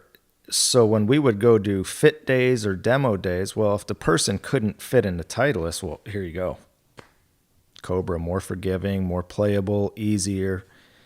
And I mean, Cobra still owns the market for seniors and ladies. And they're segueing more into that better player category because they can, but it was a match made in heaven. And from there, that's, about a year into it, that's when it's sort of, for me, I started learning a lot. I got to meet two great friends, Bobby Flood and Sean McGinnis. They were running the Cobra van. The tour van or just the fitting van? It was a fitting van, but it ended up being their tour van. Mm-hmm. So it was a tour van on the road. So I met those guys and hung out with them for 2-3 days. Because they were heading that fitting. They were heading the fit van. The fit van and the demo day stuff that you were doing, right? Correct. Ben was more in charge of what was Ben's title? It was like fitting account manager. And Ben always wanted to be on tour, and it segued perfectly for Ben, and it was great. But having those guys to bounce ideas off of and learn from them, and then, one of your guests you had on, Bubba Krieger, when him and Alex were R&D on the golf ball side for Titleist and fitting, and they'd come in every year and going through stuff with them. And then another really good friend of mine, Craig Allen at Sea Island, who was the lead fitter, and now he's the Learning Center manager. I had a lot of resources, so to speak, mm-hmm. on hand, where when I was first in the business, it's like, hey, what do you think of this? And they're like, I have this guy doing this, and we'll try this. And then as that progressed, I found myself not calling those guys at all. And it's just, all those guys, I still talk to all of them, at least once a month, mm-hmm. And it's cool to see where everyone's at. Bobby was with Cobra. Now he's running the Titleist Fit program. Yeah. Cause this process that or this background that we're talking about, at least from the time that you got here, is a multi-decade, 20-year time frame. I mean, I started the demo day stuff in 2003. The fitting stuff I started to learn the end of that year, and then it never stopped. And when did Richard move you off the bag drop into Richard being the fitter? Didn't. Richard ended up leaving, and when Richard left, Rob Anderson came in. Mm-hmm. Now, I had met Rob multiple times down in Sea Island at Frederica. We used to go do a massive event there, the Sea Island Pro-Am. All it was a glorified real estate tournament. That's all it was. So you had that when David Everett was president. David Everett was president. He's a genius when it comes to that stuff. Yeah. So it was Titleist and Peter. Well, at the time, it was just Titleist sponsoring it. So everyone who played in that event got fit for whatever it was that year. Could have been a fairway, driver. The first year it was driver, and that's where I met Rob. And, Harmon went down to play from Secession. You had Perno bring a group in from Peachtree. LACC guys were there, right? Jim Schaefer, LACC was there. Charlie from Pine Valley. Bob Ford either played with Seminole or Oakmont. I mean, it was just a who's who. Take the top 10 clubs in the world or the U.S., they're there. So when Richard left, Shippy kept that job for maybe 3 months, and then Rob came in, and Rob's like, he's like, go do whatever you want at the Learning Center. Well, yeah, because he came from Sea Island, and he knew what those guys were doing in sales. He knew, and he's like, do whatever you want. He goes, I don't care what it costs. He's like, bring me what you're going to do. He goes, I'll get it approved by the board. And within a year, we gutted the Learning Center. We built a repair room, loft lie. I had every single fit cart. Well, and then it helped because you had been doing the demo stuff and the fitting stuff for, mm-hmm. at that point, 3 or 4 years? Yeah. So you had all the contacts in the shaft industry, the club industry, mm-hmm. As those guys were making their way up and you were making your way up, right? And then during the Heritage, we would get calls from, Burton Christie, who's the tour rep for Golf Pride. Philip Foster at the time was a tour rep for Graphite Design. Jim McIntosh was at UST. Those guys came out. They would call, hey, any chance? Yeah, come on. Well, Burton would literally, I remember when the multi-compounds came out, he literally dropped a case on my desk. He's like, give them to the guys. Tosh, Jim Mack, everyone called him Tosh. Literally, when Acts of Core came out, must have been 50 shafts in there. He's like, I was going to send these back. These are for your guys. Philip would drop off Graphite Design shaft. I mean, these aren't cheap shafts. Like when that Tour AD came out, it was $400. Philip's dropping off 15. He's like, give them to your guys. Give them to your guys. Here you go. And so, developing those relationships, and as everyone progressed, and then that led, when I was there at Belfair, that led into fitting all the kids from the IJGA. Yeah, because they didn't have a fitter at the time. They didn't have a fitter, and Mark Gonzalez was the CEO of the IJGA. So I fit Mark, and I can't remember his wife. His wife was a really good player. I fit them. He came in the next day. Rob came down because he wanted to meet with us, and he goes, would you guys be able to accommodate the kids? And it was like, well, this is going to have to get ran through the board. So meet, board says no. Okay, no big deal. Why'd the board say no? Well, we have to run the sales through IJGA. Oh, no, I don't want to do that because I'm getting commission on clubs I sell. Mark comes back, and he brought Riley Hendry with him. And obviously, Joel, you played with her husband. So I'm sitting there with Mark and Riley, and here's what we can do. If 5 kids come, we get 3 sales, you get 2. Perfect, done. That led into that. So it got to a point, though, where some of the members were complaining because too many kids were there. Well, some of the kids who were coming out, I remember Stephanie Meadow. She ended up being the #1 amateur in the world for 4 years. She went to Alabama. Who you had on the podcast, I first met Aaron Terrazas when he was 13 years old. Matt Rushton, I met 13 years old. Matt Chang, 13 years old. And then it started to be... all those guys and Stephanie are playing professional. Playing professional.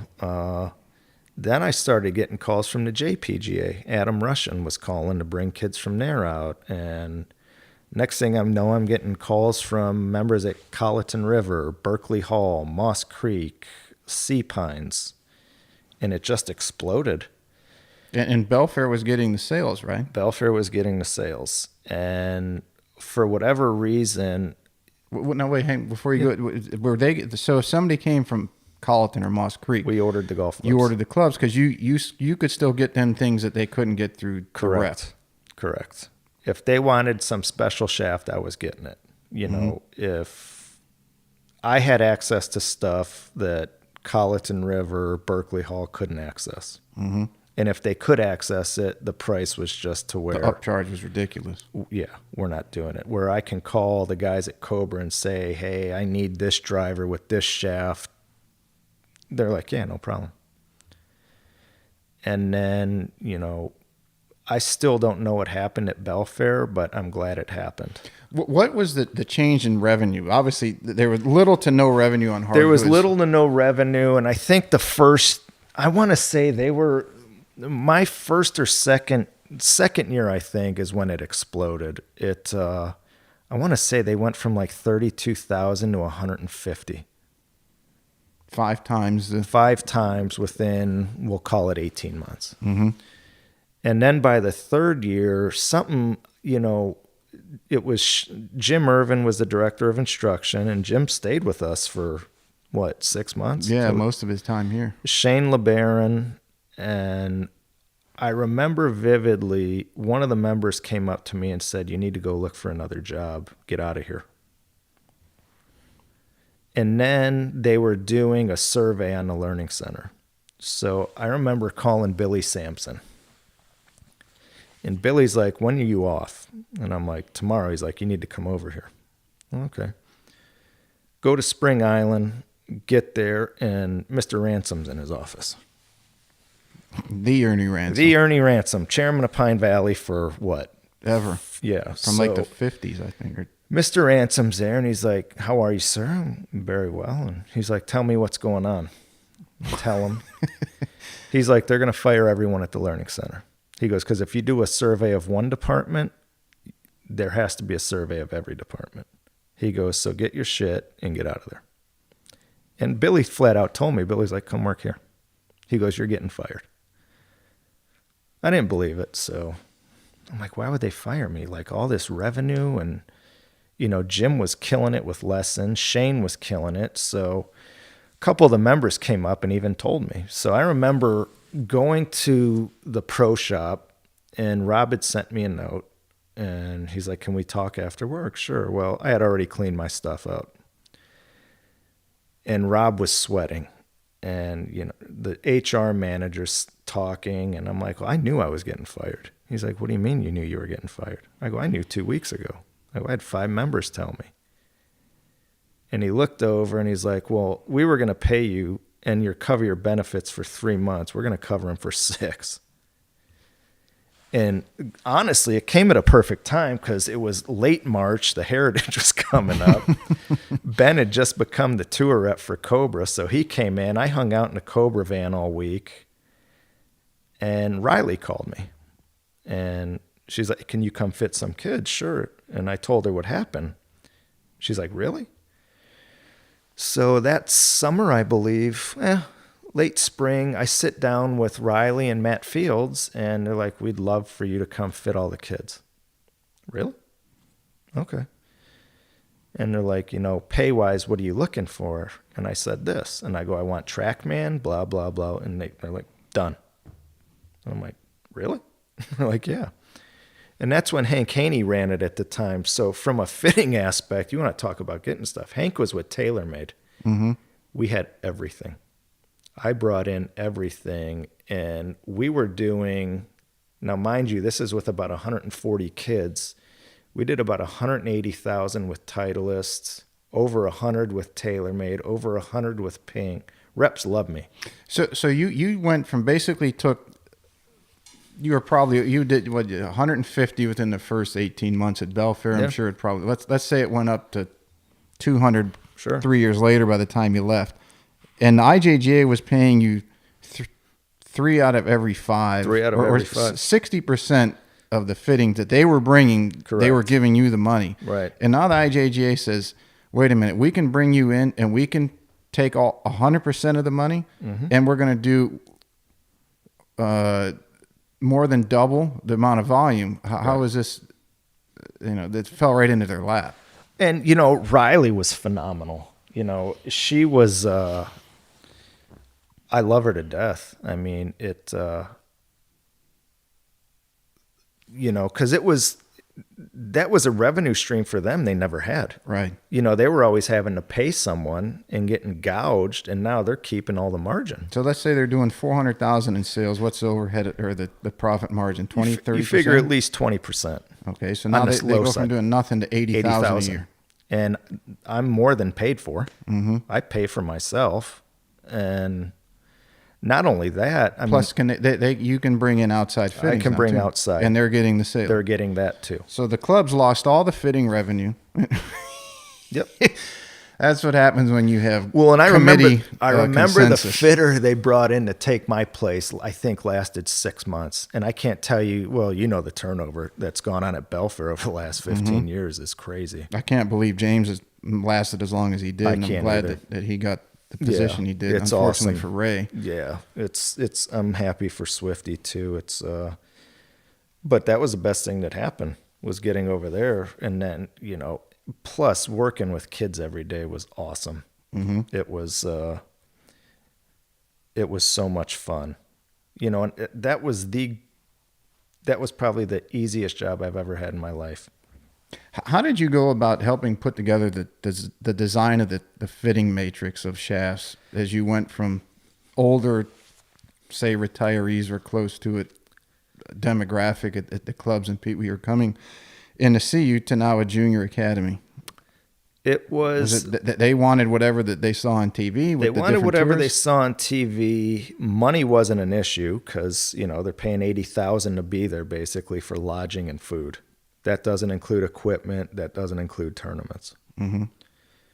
So the TaylorMade aspect or the TaylorMade side of it was easy. Hank's there. You're getting whatever you want.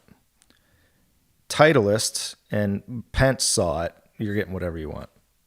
Cobra, Showman's like, just make a list, yours. The only people who were sort of apprehensive were Ping and Callaway. And I sat down with the Ping rep. Which is odd because Ping's big into college golf. And you would Ping's think that big into college golf. But when Brad came out and saw, he's like, I'm going to try and get you as much stuff free, but you're going to have to come out of, I'm like, that's fine. And then after that first year with Ping, he's like, you're getting whatever you want. Mm-hmm. Callaway came late, and then Mizuno, Chris Sweeney, who was the rep at the time, is just like, here you go. So everyone knows, getting whatever you want is not like, okay, we're going to give you everything free. It's like you want the high end, the Ozics at the time, and the Diamanas. Graphite Design was making a huge splash. Project X had just come out with Hazardous. Fujikura had their big line. Fujikura had a massive line. So you had the ability to fit the real stuff and not the real. Yeah. And then the other cool side to that, though, too, Pete, was a lot of these kids my first year at the academy, there were 150 kids. And if you combine boys and girls, we had probably 15 to 20 kids in the top 100 in the country.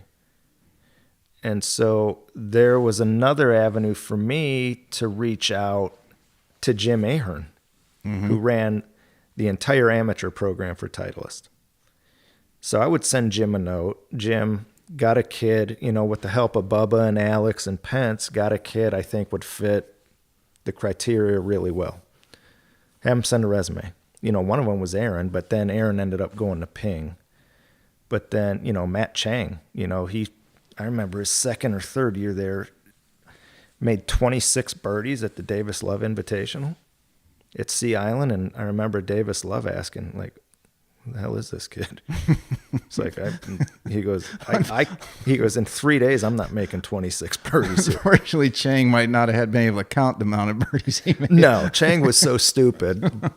But like Phil Mickelson said, you got to be really smart or really stupid. And I mean, but then, Kelly Whaley was there. Susie's Rushton daughter. was on with Titleist for a long time. Rushton was on with Titleist for a long time. Aaron was on it for a while. I can't remember Stan. Stan was there when Rushton was probably a sophomore. Stan was from France, had a full ride to Arizona State. There were just a bunch of kids. And, if I wasn't busy fitting, I was playing with the kids. Mm-hmm. Hey, you got your new irons? Don't even bother hitting balls on the range. We're going to go out on the golf course because you know how far you hit your old stuff. And if we have to tweak them, we'll tweak them. And that was the cool part about that. And then when Bubba and Alex would come in, they quit going to country clubs. They just come out the academy. They'd come out there because they needed certain players. They needed certain speeds. Like one time they came out, they needed kids with speed hitting 3-irons because I forget what ball it was they were testing. So grab Rushton, grab Chang, grab Aaron, grab Mickey Wierenski. Who was the kid that was he was the youngest at 15 ever qualified? Brent Rogers. Brent Rogers. Oh, that was stupid. Talk about speed. What was his ball speed? Was it 3-wood? It was 191 with a 42-inch 3-wood. 42-inch, 12-degree 3-wood TaylorMade made him. He was hitting 2-iron 290. That's carry.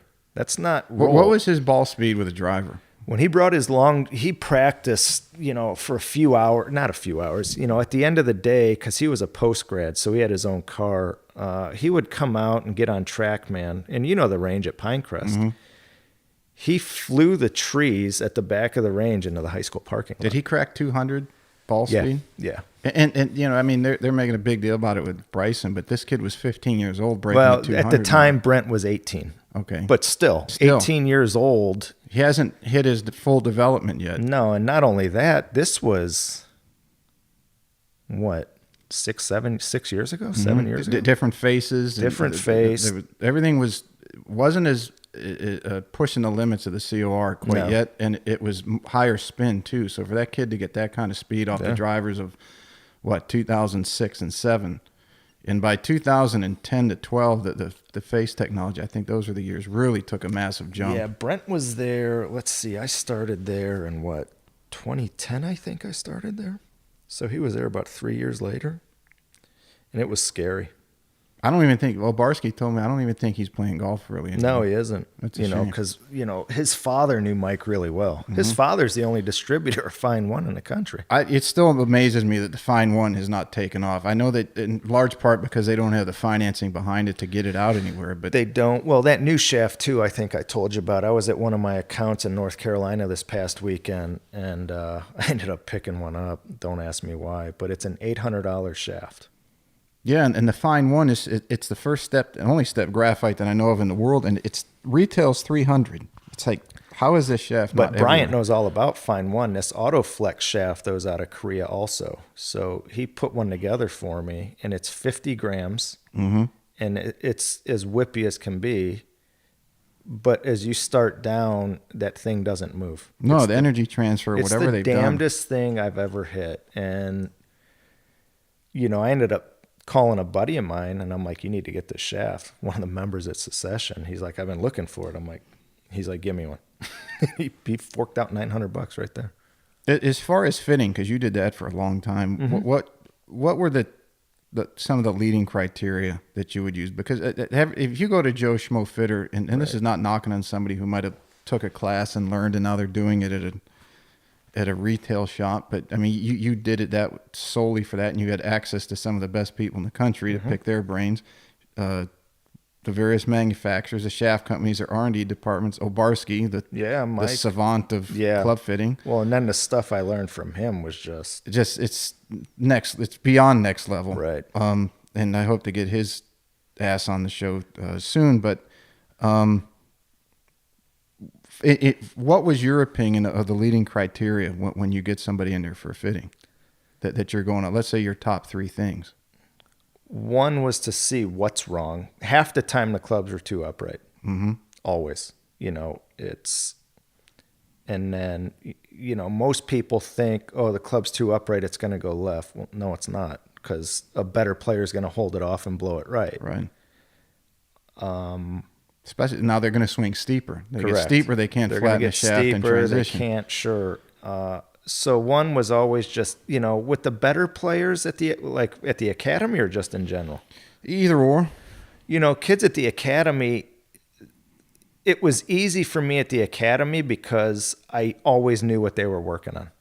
So if Ross Procker brought over Aaron, and Aaron was always fit right, he was always fit right, but the hard part with kids is you don't know when they're going to hit that spurt. I mean, I remember fitting one of the kids right before Christmas, and then 3 months later, he grows 4 inches, and his speed.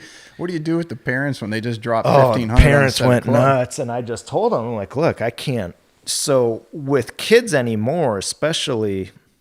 Because we started fitting. I was in Atlanta and fit a young kid, and you almost have to go a half flex stiffer and say swing away. He's gonna grow into it.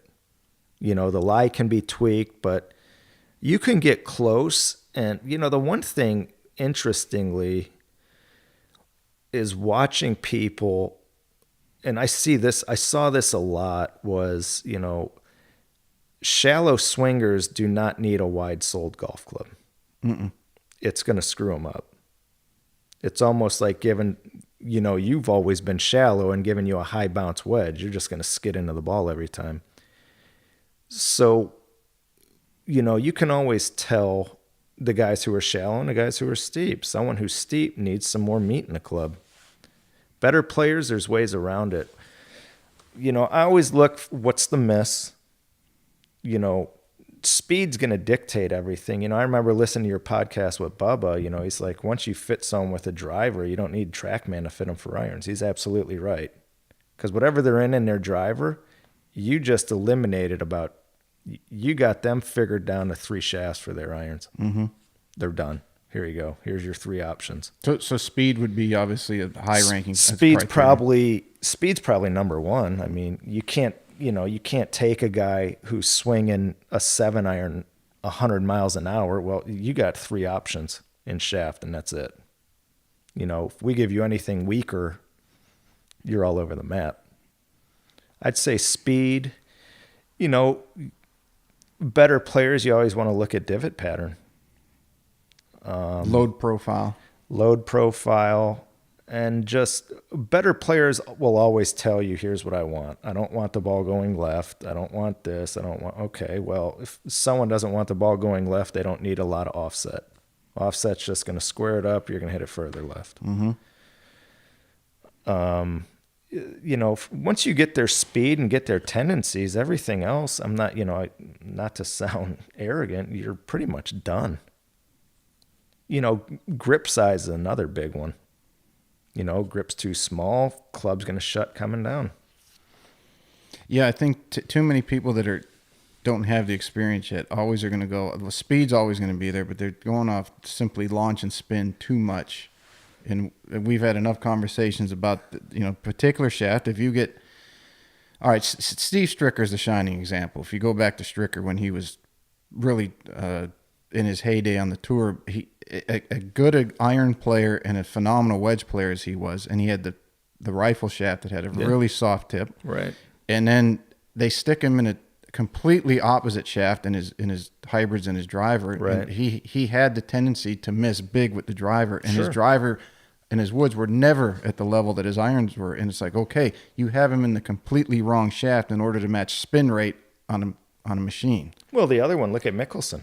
Mickelson played Project X forever. He switches, goes to KBS. They made him a prototype, 125 grand prototype, and he starts winning everything. Mm-hmm. Starts winning. He wins the British Open. When he never win. Yeah, wins the British. And I'm not saying I'm a genius or by any means are able to predict the future, but I said when he dropped the Project X, and this is not against Project X, it's just that the guys fitting him didn't know how to fit per the shaft, only more off the numbers. When he switched those shafts, I said Mickelson is going to do well in the British Open. Project X always felt harsh to me. I never really liked them. It was so rigid, the top 3/4 of the shaft. Yeah, the one that really did well, was the PXI. I fit a ton of people in the PXI, and then that was the precursor to the LZ. Yeah, well, the PXI was when True Temper took over. Right. They bought out Rifle, and then they equalized the amount of play throughout the shaft. Correct. They took it out of the top 3/4 and put it into the bottom some. So, and you as your load, you have such a long lag. You would have never liked the Project X or any of the Rifle shafts. No, I never did. I mean, the one I liked was PXI. Look at Rory. Rory doesn't like playing in wind. Yeah, he's got 7.0 Project X. And part of the reason I contend to this day that he struggles with his wedge game. Yeah, you can't you can't get like that and have it that far out. You can't take a world-class player and say we can't hit his wedges. Not a guy that can split the driver at 330 yards down the middle and drive it up a gnat's ass. And I mean, if you look at guys on tour, I mean, 80% of those guys are True Temper. Mm-hmm. Tried and true, right? Irons, wedges, I mean, reason why. More. Do you think that more facilities should have fittings, or offer them, or have a on-site staff person, or should they? Because you can really, we used to always say custom fit or custom fucked, right? And the latter is what most people are getting.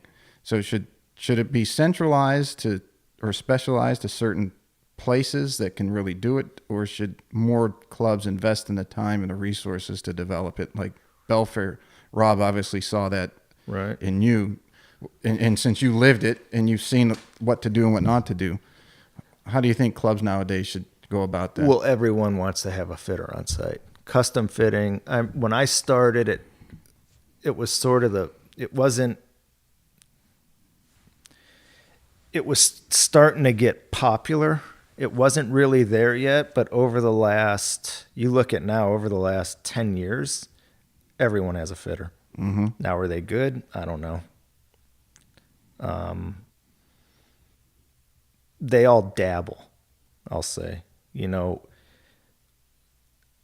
Some of the places where we send fitting components to is I have to trust those guys to sell it, to fit it, knowing it'll get done right. Sea Island's one of those places. Kiowa, Rusty at Kiowa's a good guy, good fitter. Jaron up at Golf Club of Georgia, really good fitter. We're not just going to send components they sell, because if something's wrong, Well, can you guys fix this? No. That's why we want to do it. There's a lot of good fitters. I mean, but now you don't see people just going in the store anymore saying, hey, I want that ping driver. They're getting fit for it. Mm-hmm. Yeah, you're going to spend $500. You're spending $500, and especially if you're getting a exotic shaft, that's another $3. Mm-hmm. Well, are you going to just take a chance and spend $800 and not have it work? Right. No, not at all. So it's, one of the best lines I ever heard. When I was with Titleist, I was out in Carlsbad, and I remember I got to work with Bob Vokey for a while, and I was having an issue with a lob wedge. And he's like, what's going on, young man? And I had a wide sole K. You remember that tour head I had? And I loved it from 90 yards and in, but I hated it out of the bunker. And Chris Tootin, who's the head of the tour department at Titleist, I ran into him, not to beat off subject, but he's like, go to the M grind. Okay. Loved it out of the bunker, hated it out of the fairway. So I'm sitting there with Bob Vokey, and we're going through all this, and he's like, well, you need this grind. And I'm like, that's a prototype. I can't get that. He's like, we'll figure something out, and just leaves. And then he came back, and he had a fitting. And it was a lady, probably 40 years old. And still to this day, I say this to everyone. She's like, oh, Bob, I'm not good enough to get fit. And he's like, you're not good enough to not get fit. And I'm standing there, and I chuckled. And he's like, well, reason being, he goes, if I hand you this young man's wedge, you can't hit it. He goes, if I hand him your wedge, he can make it work. He goes, he's just a more advanced golfer. And I tell everyone that. And the other one is, would you run a marathon with a shoe that's 2 sizes too small? Right. Right? No. So anymore, you need to. I mean, the resources are there for people, and there's enough good fitters out there where they're going to get really close. I mean, if I took Craig Allen at Sea Island and I took Rusty Mazzell at Kiowa and myself, and we all fit the same person, I'm 99% sure we're all going to be somewhat close in what we decide on that player. Yeah, because it is, the numbers are, physics doesn't change in that instance. Not at all. And it's just, all the shaft is a timing mechanism. I hate hearing the phrase that, the shaft's the engine of the golf club. Well, bullshit, because if the shaft comes out of the golf club, golfer can't hold on. The golfer's the engine, right? He's the one pulling it back. He's the one turning, swinging. The other one I hate too is, I got to slow my tempo down. Why? Swing it. Well, if I swing it, it goes all over. Then you're in the wrong shaft. You're in the wrong shaft. You're overpowering it most likely. Yeah, or it's too stiff, and so swing. I mean, I hate hearing that shit. We had a guy at the store one day. This is right when we open. Comes in, Marine, tall, lanky, swinging. And dude's swinging 7-iron like 103. It's like, Jesus Christ, I swing my driver 103. And he's like, yeah, it's all over the place. And I look, and he's in like Nippon 950 reg, like light, designed to get the ball in the air. I'm like, here, hit this. And he picks up 30 yards. He's like, I'm done, buy him. He's like, what'd you do? I'm like, here's your speed. You got to swing 80 miles an hour to make this shaft work. He's like, I didn't know. I just picked these clubs up for like $100. And he's like, I've never been fit before. He's like, this is the greatest thing in the world. And then to see that, to know you can help someone and improve their game, it's a great feeling. Yeah, and especially picking up that type of yardage. Yeah, absolutely. What do you see some of the issues with club fitting nowadays? Lie boards. Awful. They lie, right? Yeah, I don't even know why they keep making those things. Lie boards. It's, you have someone who's over the top and, it marks on the toe. Well, if we bend this 4 degrees upright, that's going to be in the middle. Really? I mean, I remember that same time out at Titleist, they're huge proponents of them. And I was fitting a guy for irons, and they're watching, and they're like, well, where's the lie board? I'm like, what do you need a lie board for? You got spin access on TrackMan, and you got swing plane. And they look at me, and they're like, well, why would you have swing plane up? Well, for me, swing plane, 60 degrees is sort of my barometer of where lie angle is going to be. If someone's swinging at 60 consistently, they're going to be standard.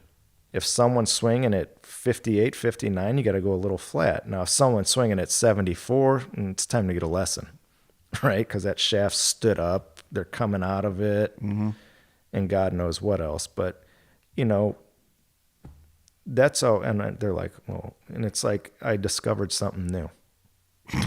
And it's just like, okay. And I won't get into names, but there's a couple guys at Titleist we just didn't. I still think to this day that's part of the reason I'm not with them. It could be. I mean, which is fine. You know, I got no issue. Some of the guys they had that did their seminars here. I remember the story that the one fella came in, and how they didn't know this. And I'll tell this story from my end. We're at this seminar, and this guy evidently helped Titleist put together their fitting program. It was at Belfair. Yes, and this one was at Berkeley. I think this was the first one. Same guy though. Yeah, and he says, well, you know, you're not going to hit a longer driver any further than you're going to hit a shorter driver. And I said, hang on a second. And he said, we spent millions of dollars doing these studies on this. And I said, stop a second. Did you change the loss on the drivers? Well, no. Why would we do that? I said, well, okay, there's your first problem. Because you're much more shallow on a 47-inch driver than you are on a 44-inch. Well, what's that have to do? I said, your launch conditions change. What do you mean? What does it have to do with it? So no, if you're hitting a 47-inch driver at 11 degrees and a 44, they're going to have completely different parameters. And no, they're not going to go as long. And there's this long pause. But then the other guy came out, and he's fitting that one kid from Colleton using the lie board. And the kid's hitting a draw. Yeah. And he makes it more upright. Yeah, I know. I'm like, you got to be shitting me. And these guys are running their fitting department. It's funny. I remember the first time when that's not a knock on Titleist. That's a knock on those guys. No, absolutely. I remember when I first started, Peter Harris was heading that program for Titleist. And they came out to Belfair. We had the seminar, and he's like, I'm going to fit you. I'm like, okay. And Pete, do you remember Peter? We ended up playing. He talked like this and vaguely. So I remember Peter's like, go grab your club. And I had those burner tours. And I don't know who got a hold of them, but Peter's like, Jesus Christ. I'm like, what? He's like, hit a ball. He's like, look where you're fucking aimed. I'm like, where am I aimed? He's like, in the fucking hill. He's like, give me that. Hit this. I was a 1/2 inch long 2 up. I don't know who did it. And he put me in a 1/2 inch long 2 flat. And changed my world. And then obviously meeting Obarski was a whole nother thing, but that's a whole nother discussion for a later time. But that opened my eye. Well, and that just goes to show, like I said earlier, when clubs are too upright, you can't swing free. Mm-mm. You know, you're losing speed, and then you can't control the face, and you don't know where it's going.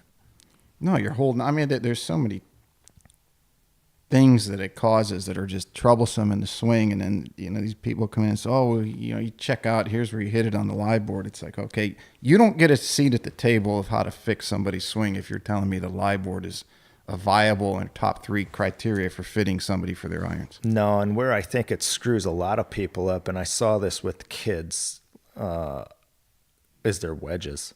Mm-hmm. Because now they're putting the same swing on a wedge, and they can't control their distance.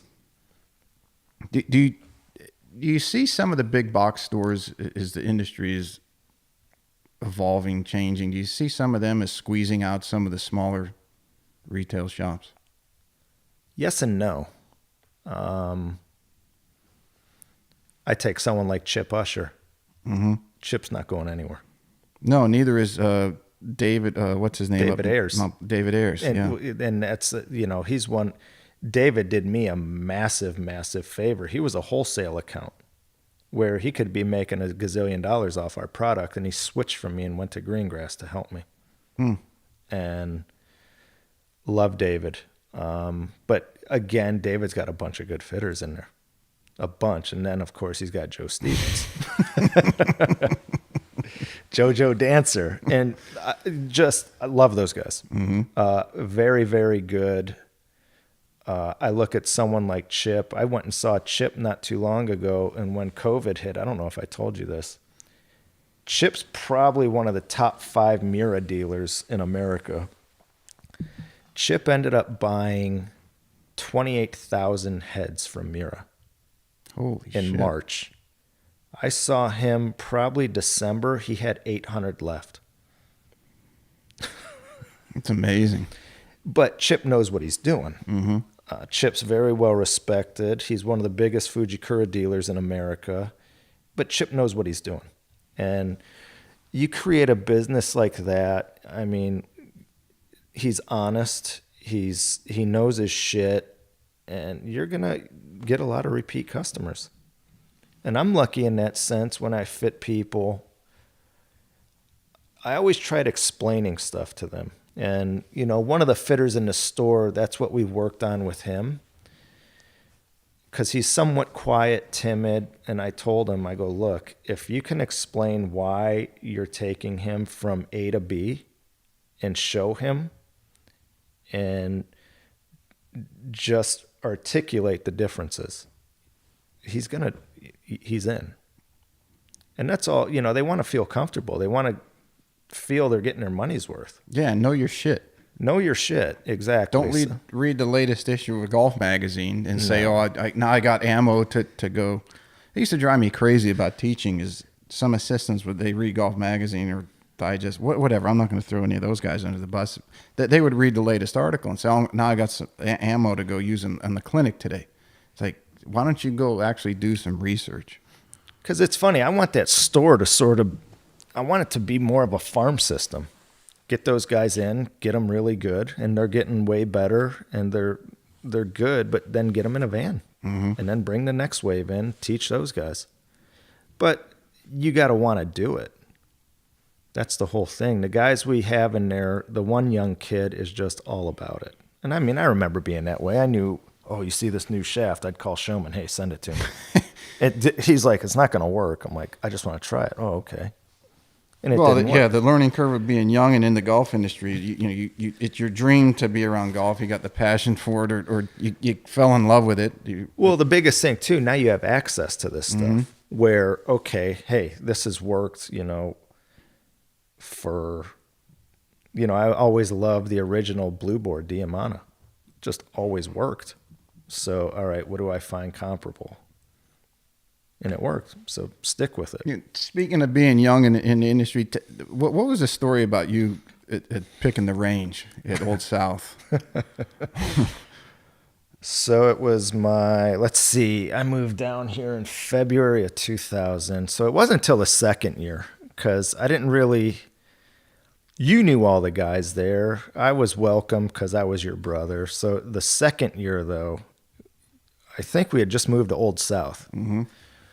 So we're at the Heritage, and if anyone has ever been, it's just a massive cocktail party. So we go out, and I'll make this short. We're at the quarter deck, closes down around 2 a.m. We're not ready to go home.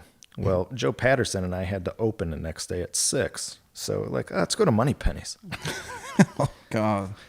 So we're at Moneypenny's. We don't even know. We look down. It's like 5:18.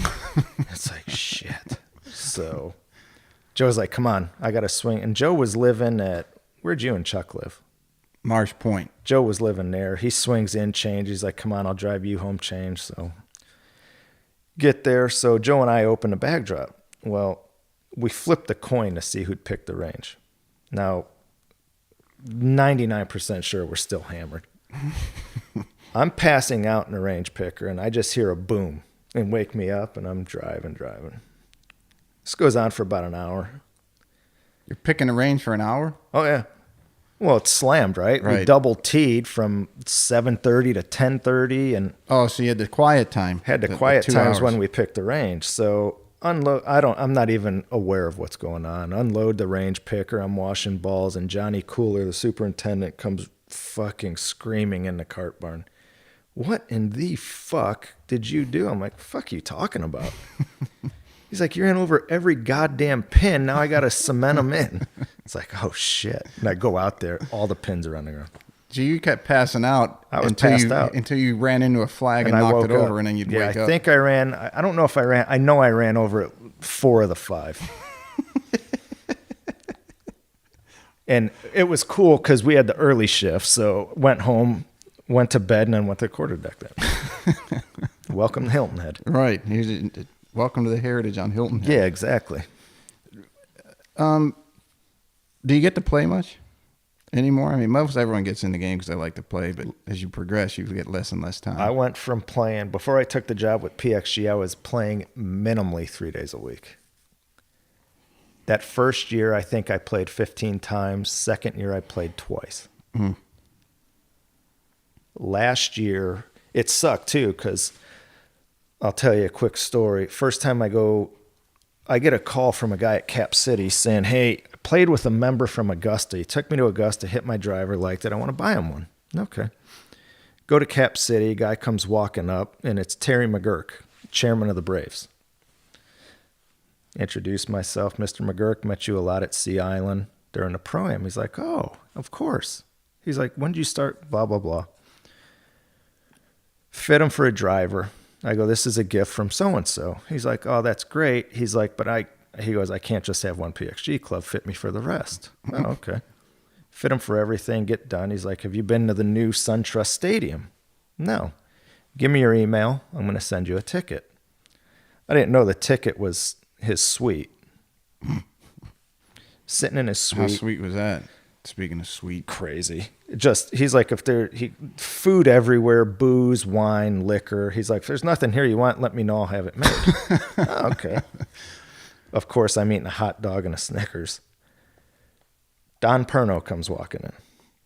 Head pro at director of golf at Peachtree. He's sitting there staring at me, and he's like, I know you. And tell him, of course. So he's like, look, our range is closed, but when we open, come on out. I'll have a bunch of guys for you to fit. He goes, in the meantime, if you ever want to come play, just give me a shout. Will do. Well, you're so busy. So go back, fit his guys. He's like, you want to go play? By all means, get on a cart and go. Don, I got to go here. So this goes on for a while. Finally, Don comes up to me. I'm there one day, and he goes, last fucking chance. And I'm like, shit. And for anyone who doesn't know, Peachtree is one of the best clubs in the country. Yeah, I mean, it's if you talk to the half of that membership are members at ANGC, Augusta National, and they'll tell you they like Peachtree better. So Don's like, you got one more chance. I'm like, I'm off tomorrow. He's like, first tee time, I'll be here. Play. Don's like, go in the locker or go in the restaurant, eat whatever you want. And so, I've done that now. I've had all these accounts ask and ask and ask. And so my other goal this year, other than building the territory, is, to take these guys up, because they're, the one I still have to get to is a Hoopy match club. Mm-hmm. The owners now invited me 5 times, and I've had to turn them down. So that's the next one, and that's my goal. Not only that, it's I can take, play golf with these guys, take them to dinner, and just, build that relationship. And it's Congaree. I went out there. That's another one that's just, I need to get you out there. It's absolutely phenomenal. With trends in golf right now and what's going on with the ball study and the distance debate, do you see the industry getting a rollback as you work for a manufacturer rep, or do you see the tech continuing to push the game to a new level? It'll push it. I mean, one of the things, when they talk about distance and, we need to roll the ball back, or look at green. I'm listening to your podcast with Tim. Fairways back then, the fairways now are as hard as a street. Mm-hmm. So when you see these guys, and it's complete bullshit, they're not carrying it 340. from a number standpoint, from a ball speed standpoint, it doesn't add up. If your ball speed's 181, you're not carrying it 340. No, and they don't tell you what on TV what tees they're playing, because they're not playing the same. They're not playing the back, the extreme back tees every round for people that haven't been to the tour level. That they're not taking. They're usually doing those in a dog leg where these guys and girls are not taking it over a tree. They're taking it over trees and they're cutting a corner. But the way that they're measuring it and promoting on TV is they're going down the middle of the fairway to the dog leg and then they're cutting across. And obviously the shortest distance between 2 points is a straight line. Straight line, sure. I mean, I think you and I were watching that Open at Chambers Bay, I think, and Jason Day hit that drive, and they said to carry the bunker was 285, and he carried it by 5 yards. Mm-hmm. Now, are they carrying it 290? Yeah. Right. They are. But if you look at it from a standpoint, and I've been on TrackMan now for 15 years, 180 ball speed is not 330 carry. Mm-mm. It's 290, 295 maybe. Because I seen, one of the longest hitters in the world. And I saw what his ball speed was, and I saw what his carry was. We had it all saved on TrackMan, on reports for him, and that's legit. Yeah, and when Rory or Bryson or DJ Brooks and all those guys, they want to step on one, they can probably get to that 320 carry, maybe depending on the circumstances, right? Sure. But when they're playing at round 1, 2, or 3, and they're going at their normal speed, or even let's say amp it up one level, they're not going 330. No, it's not happening. And to your point, I remember one year at the Heritage, Adam Scott was on number 8. And they had to tease. They weren't all the way back, because all the way back, it's what, 460? 480 something. 480? 480 or 90. 480. Now. They were one up, and I think he hit like 2-iron, 8-iron. Right. And they're like, whoa, 480, 2-iron, 8-iron. Well, no, because they played it at 440. And I never knew that till I came down here and worked, and Billy Sampson took me to Harbortown the first week I worked here, and we're playing, and I said, man, that's a long hole to play back there every day. He said, they don't play there every day. Yeah. I mean, that was a shock to me. I was just a 19-year-old kid. No, not the other one I remember vividly. I was sitting in the pro shop at Chichessie Creek when they had, what they have at Quail, the PGA? Yeah, when Rory was hitting 3-wood. Remember when they had TrackMan out on the range? Mm-hmm. If you've ever been to Quail, that range goes dead downhill. Right. So wherever you move the cursor on TrackMan, and then the other thing is how you have the settings, sea level, humidity, but Rory's carrying it 365. No, he's not. He ain't. No. And then, you go out, he's on the course and he's hitting it 350. Well, he was just carrying it 365 on the range. What happened in 2 hours? So, I don't think so. I mean, people want to have fun. And if they can hit it longer, they're going to have more fun. Yeah, it's something that they want to talk about when they get done with the round. Yeah, I mean, if they can hit it, I mean, I look at now, the best I ever played was probably the mid-2000s when I was at Belfair. I mean, and I remember you got pissed because I started hitting it past you on a few holes. And I'm hitting it the same distance now. Now, granted, my irons are stronger. Mm-hmm. They're not a lot, but I could never play an iron that strong because it always dug, so I had to weaken them to have a little more bounce. But, I mean, it's more of the courses. I mean... Yeah, the advancements in agronomy and no one even talks about that. I watched Congaree, which is a course here by us. They don't have a maintenance budget. It's just one guy owns it, and he's a billionaire, and it's... Hands down, I remember the second time I played there, I'm hitting balls, and in front of me is Bob Ford.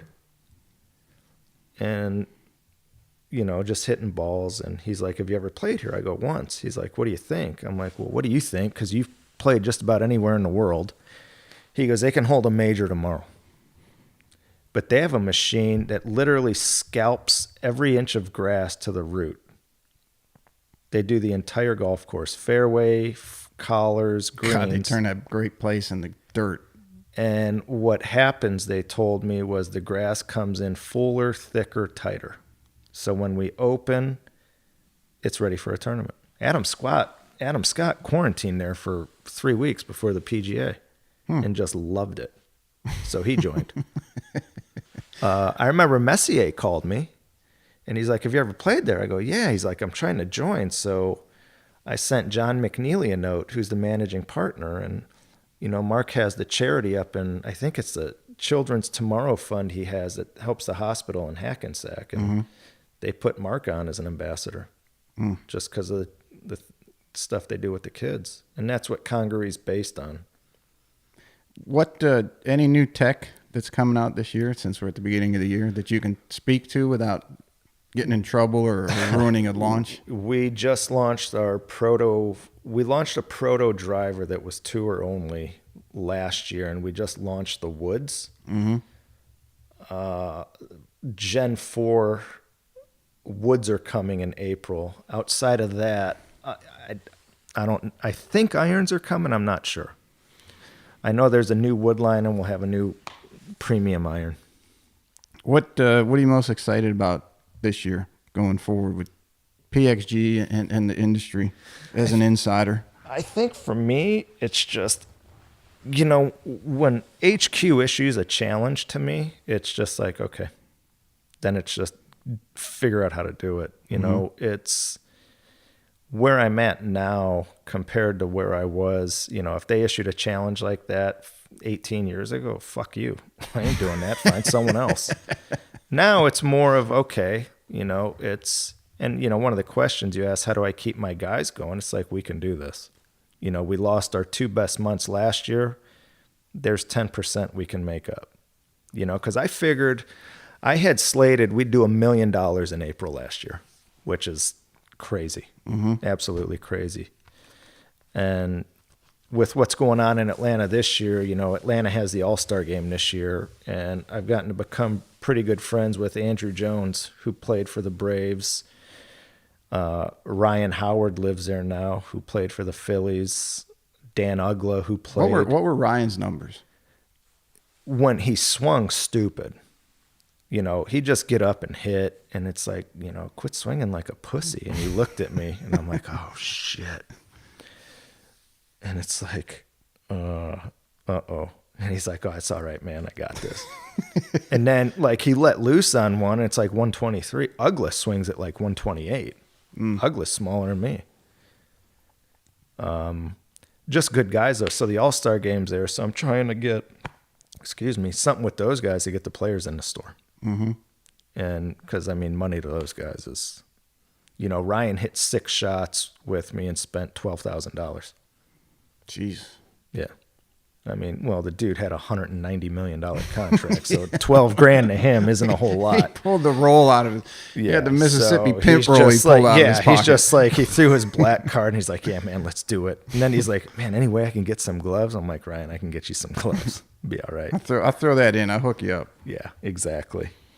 Let's do some rapid fire, because I know that your wife, we don't want her mad at you, and I don't want her mad at me. We got 9 for the crazy back 9. We'll do emergency 9. Let's go. If you were in a Ryder Cup, your walk-up song would be what? Ludicrous, move, bitch, get out the way. That's the best one so far. Yeah, absolutely. If you could play one video game the rest of your life, what would it be? One video game? Mm-hmm. Oh, shit, I don't know. Video game. Super Mario. All right. You've played a number of them, but what was the best course you've ever played? I'd say it's a tie between Peachtree and Lahinch in Ireland. Hard to argue that one. Favorite sports movie? Slapshot. Let's see. Biggest celebrity name in your phone?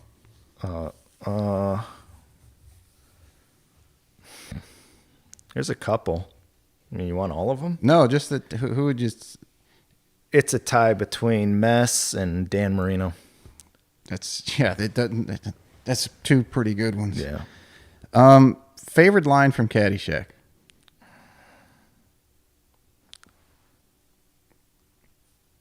Shit, I don't know. There's too many. There's too many. Come back to that one. I have to think about it. If you weren't a golfing manufacturer rep, you would have been a what? Some type of rep. I like being around people. Let's see, a couple more. If you could caddy for anyone on any tour, who would it be? Tiger.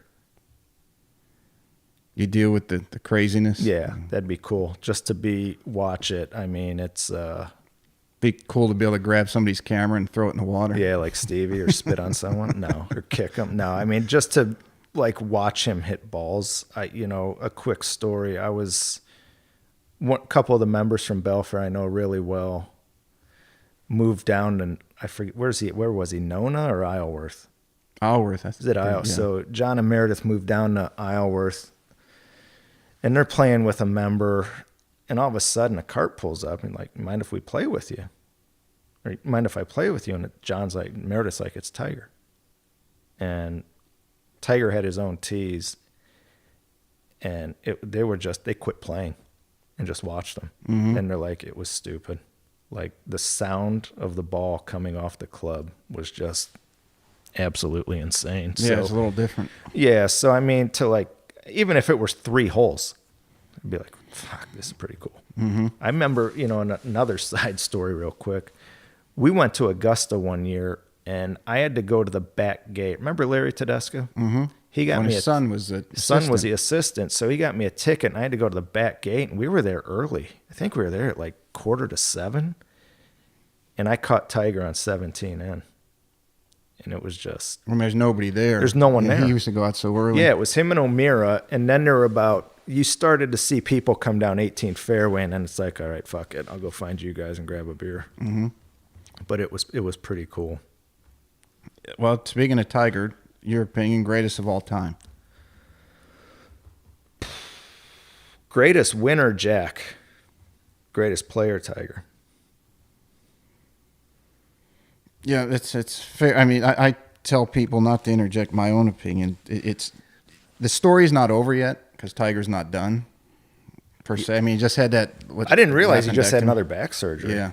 It's, I mean, I haven't been around him, like seen him. I saw him at the Heritage that year he came. Obviously, Augusta, you couldn't get to him. Never saw Jack play. But Tiger definitely had the best golf by far for the stretch that he was in. Jack has the record for majors. Tiger's got him in wins, but like I said, Tiger's not done yet. It was funny though, listening to your podcast with George Goyich, and that was very interesting what he said. Yeah, he was the only one that said neither. Yeah, what did he say, Hogan? I think Hogan. Yeah, and it was funny. There was a picture of Hogan. You see this? They had a picture of Hogan's carry yardages. Yeah, I saw that on social media. Like pitching wedge was 115. Right. 9-iron was like 128. And now 128, these guys are hitting lob wedge or 54, and it's insane. It's cool watching from an equipment standpoint. I mean, I remember one of the members at Great Oaks gave me a Great Big Bertha when it came out, and I'm like, fucking thing is massive. And I saw one. Now those are like 3 woods. I saw one. Yeah, I was up at my club makers, an account of ours up in Shelby, North Carolina. We stopped in to see him, and he had one, and it's literally a 3-wood. I mean, I remember I still got the McGregor's and the whole five screw Hogan and the Joe Powell in my office right there, and you put those down. Holy shit! I remember the first graphite driver I had was a TaylorMade burner with the bubble shaft. Bubble shaft, yeah. And where it's come now, the tech involved in it is just crazy. It's more so, too. Look at those guys had 2 options in shafts back then. Not even one, just different flexes. Yes, it's come a long ways. Yeah, and so, I mean, you see the shit they're throwing in shafts today, and it's just like, you got carbon weave, you got this, that, and it's just like, I can't keep up anymore. I used to be up on all the shafts, and there's too many. Mm-hmm. My day-to-day now, I just don't have time. Well, it's like anything else. It's advancing so fast that unless you're in it every single day right now, that you're getting. If you're out of it for a year, you're out of it for a year. You're way behind. It's And I mean, everyone's coming. Now it seems to be going lighter and stiffer. Mm-hmm. Where back then, I remember one of my Titleist drivers, I had like a 78 gram purple ice shaft. Oh, the purple ice. Remember that? Yeah. Fuck, I love that thing. And then I remember the 905R I had a speeder 757. Mm-hmm. That shaft matched up with your swing load value. I remember I was told to cut it down to 44.5 inches and I'll hit it 15 yards further. And I remember playing with Mickey, Colella, Kent, and Paul Grizz, and I'm all over the map. And I call Obarski, and I'm like, this is fucking shit. You just ruined a $380 shaft. He's like, call your brother. Call you. You're like, move a little closer. Boom. Boom. Change world. So it's cool to see where golf's going. I mean, there's way more people gravitating toward it now than, when I was younger, I didn't want to play. I was basketball, whatever else. And I wish I would have started younger. Yeah, well, back then, no one did anything specialized. No one did it. Yeah, exactly. So, but it's cool to see where I want to see where it is in like 5 years, especially, is the golf ball going further? Yeah. But also, talking to guys, and this, these guys are specifically training for their craft. Yeah, they're cracking the code. But and like Como said, if you use Bryson as the model, Como told him, because I heard him say it, that there was a risk that it could go the wrong way. Sure. He said that, and he didn't validate the changes that were made that Bryson wanted to do, but in speaking to what the work that they did, he said, when someone said, well, he could have lost his whole game, he's like, okay, you hear about some players who tried to make changes and did lose their game. But you don't hear about the players who really needed to make changes, and then it saved their career because maybe they didn't go on to be major winners or multiple winners, but they were journey pros, but they stayed on the PGA Tour for careers. You don't hear about those changes. Well, and when people bash Bryson too, because I sort of have a inside look at what he's doing with Ben, it's not like that's an easy change. Mm-mm. I mean, you're going to retool all this? And then he didn't come out of the top 8 for 7 weeks and then wins the U.S. Open.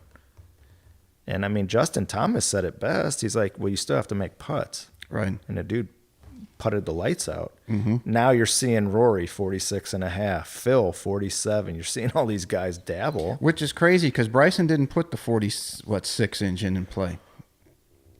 No, he didn't put the 47-inch in play. Yeah, and he dabbled with it at the practice rounds in November at Augusta. But yeah, I saw a video of Showman was with him on the range, and they had 3 shafts and like 9 heads, and Ben weighted the heads differently, and then Ben said it wasn't right, so he went back to 46 and. Yeah, there's an art. I mean, Obarski was there when Edel was working with him in college, and the time they took to get the single length, the shafts and the head configuration right. It's a very unique model. It was cool seeing the engineers at Cobra. When they signed Bryson, I was on the van that year at Harbortown. And have you ever been in a Cobra van? Yeah, we were there at Augusta. At Augusta. When you walk through the door, the loft line machine's right there. The engineers had to soup one up to get it to his lie angle. So they used a raw head or a blank head, and they got like a 10-inch dowel rod just to see. But Ben had to, at first, he had to bend them, torch it, bend it, and put it nice. And then they're like, fuck it, let's just make a mold. Right, make it easy. It's going to be more expensive, but it's one guy. And then, they come out with the 1 lengths. It'll be interesting this year. Hope all this crazy shit's over and they can start Augusta being a normal time. Hopefully the patrons. Yeah, well, they're limiting it. It's funny because I had a meeting with them. I went into Augusta National beginning of March, and JJ Weaver, the head pro, and Robbie Bruns is the first assistant, and sat down with them, and we would give them 2 sets of clubs. Just give them to them. If anything sold, we'd invoice them. So I went in to pick the clubs up, and I'm, do you guys want another couple sets? And JJ's like, honestly, no one's forgetting their clubs when they come to Augusta National. It's like, all right, fair, gotcha. So I'm like, offer, you know. And they're not getting lost on the airline because they're not flying commercial. No, they're not flying commercial. So, you know, we have a standing offer for Augusta, you know. If you ever want to bring a set in, use it. If it, you know, if someone buys something, awesome. If so, he's like, well, we'll revisit it. So, but when he said that, he had this smirk on his face. I'm like, yeah, I'm with you. I hear you. All right, let's get out of here. Let's go have some bourbon. It's been great. Obviously, I had a front row seat to most of it, but absolutely. Good to finally have you on. We'll have to do another one with Hudak and Pence and get the whole the local rep crew together and do a round table. That would be an interesting one. I can give those guys a ton of shit. We'll give them a ton of shit. Yeah, cool. Exactly. All right, we're out of here. Thanks. All right, everybody. Thank you so much for listening to today's show. If you enjoyed it, you can find more information on today's episode and other topics at golf360.blog. There you'll find the show notes and links related to this episode, as well as any other episode that we've done so far to date. If you're interested in improving your game and would like to learn more from yours truly by taking a private lesson, a half-day or multi-day school, club or putter fitting, you can reach me through the blog site or by email, pete@golf360.blog. So some of you may be asking, what is the golf paradigm? All you have to do is click on the homepage while on my blog site to discover how you can start playing better than you ever thought possible. Or you can simply sign up, again, on the blog page for my instructional videos where I give regular tips on all areas of the game to include the swing, club design and fitting, health, fitness and nutrition, the mental aspects, and equally as important, the integration of all those things together. I'm also on social media, and you can find me at The Golf Paradigm. That's PARADIGM, and I'm on Facebook, Instagram, and Twitter. And don't forget to subscribe to my YouTube channel, also under the same name, The Golf Paradigm. Facebook is usually the best way to reach me for questions and or comments, and I look forward to hearing what all of you have to say. This podcast is brought to you in part by Old South Golf Links. A short ride across a bridge from Hilton Head Island is one of the area's finest golf courses and a hidden treasure. Set up on towering pines and ancient oaks with sweeping marsh vistas, truly makes Old South Golf Links a one-of-a-kind golfing experience. The Clyde Johnson design was named one of the top 10 new public courses when it opened, and it also takes full advantage of the natural beauty of the Lowcountry. Old South is a fun and unique challenge for golfers of every skill level and a favorite of both locals and visitors. Whether it's your first time here or you're a regular, you'll be treated and feel like family. From the bag drop to check-in at the fully stocked pro shop with both men's and women's apparel, to breakfast or lunch before or after your round, the staff is always ready and willing to help. Experience for yourself why Old South is one of the premier golf courses in the Hilton Head area and why it will quickly become a favorite of yours too. Visit them in person or online at www.oldsouthgolf.com, or to make it tee time, simply call the pro shop at 843-785-5353.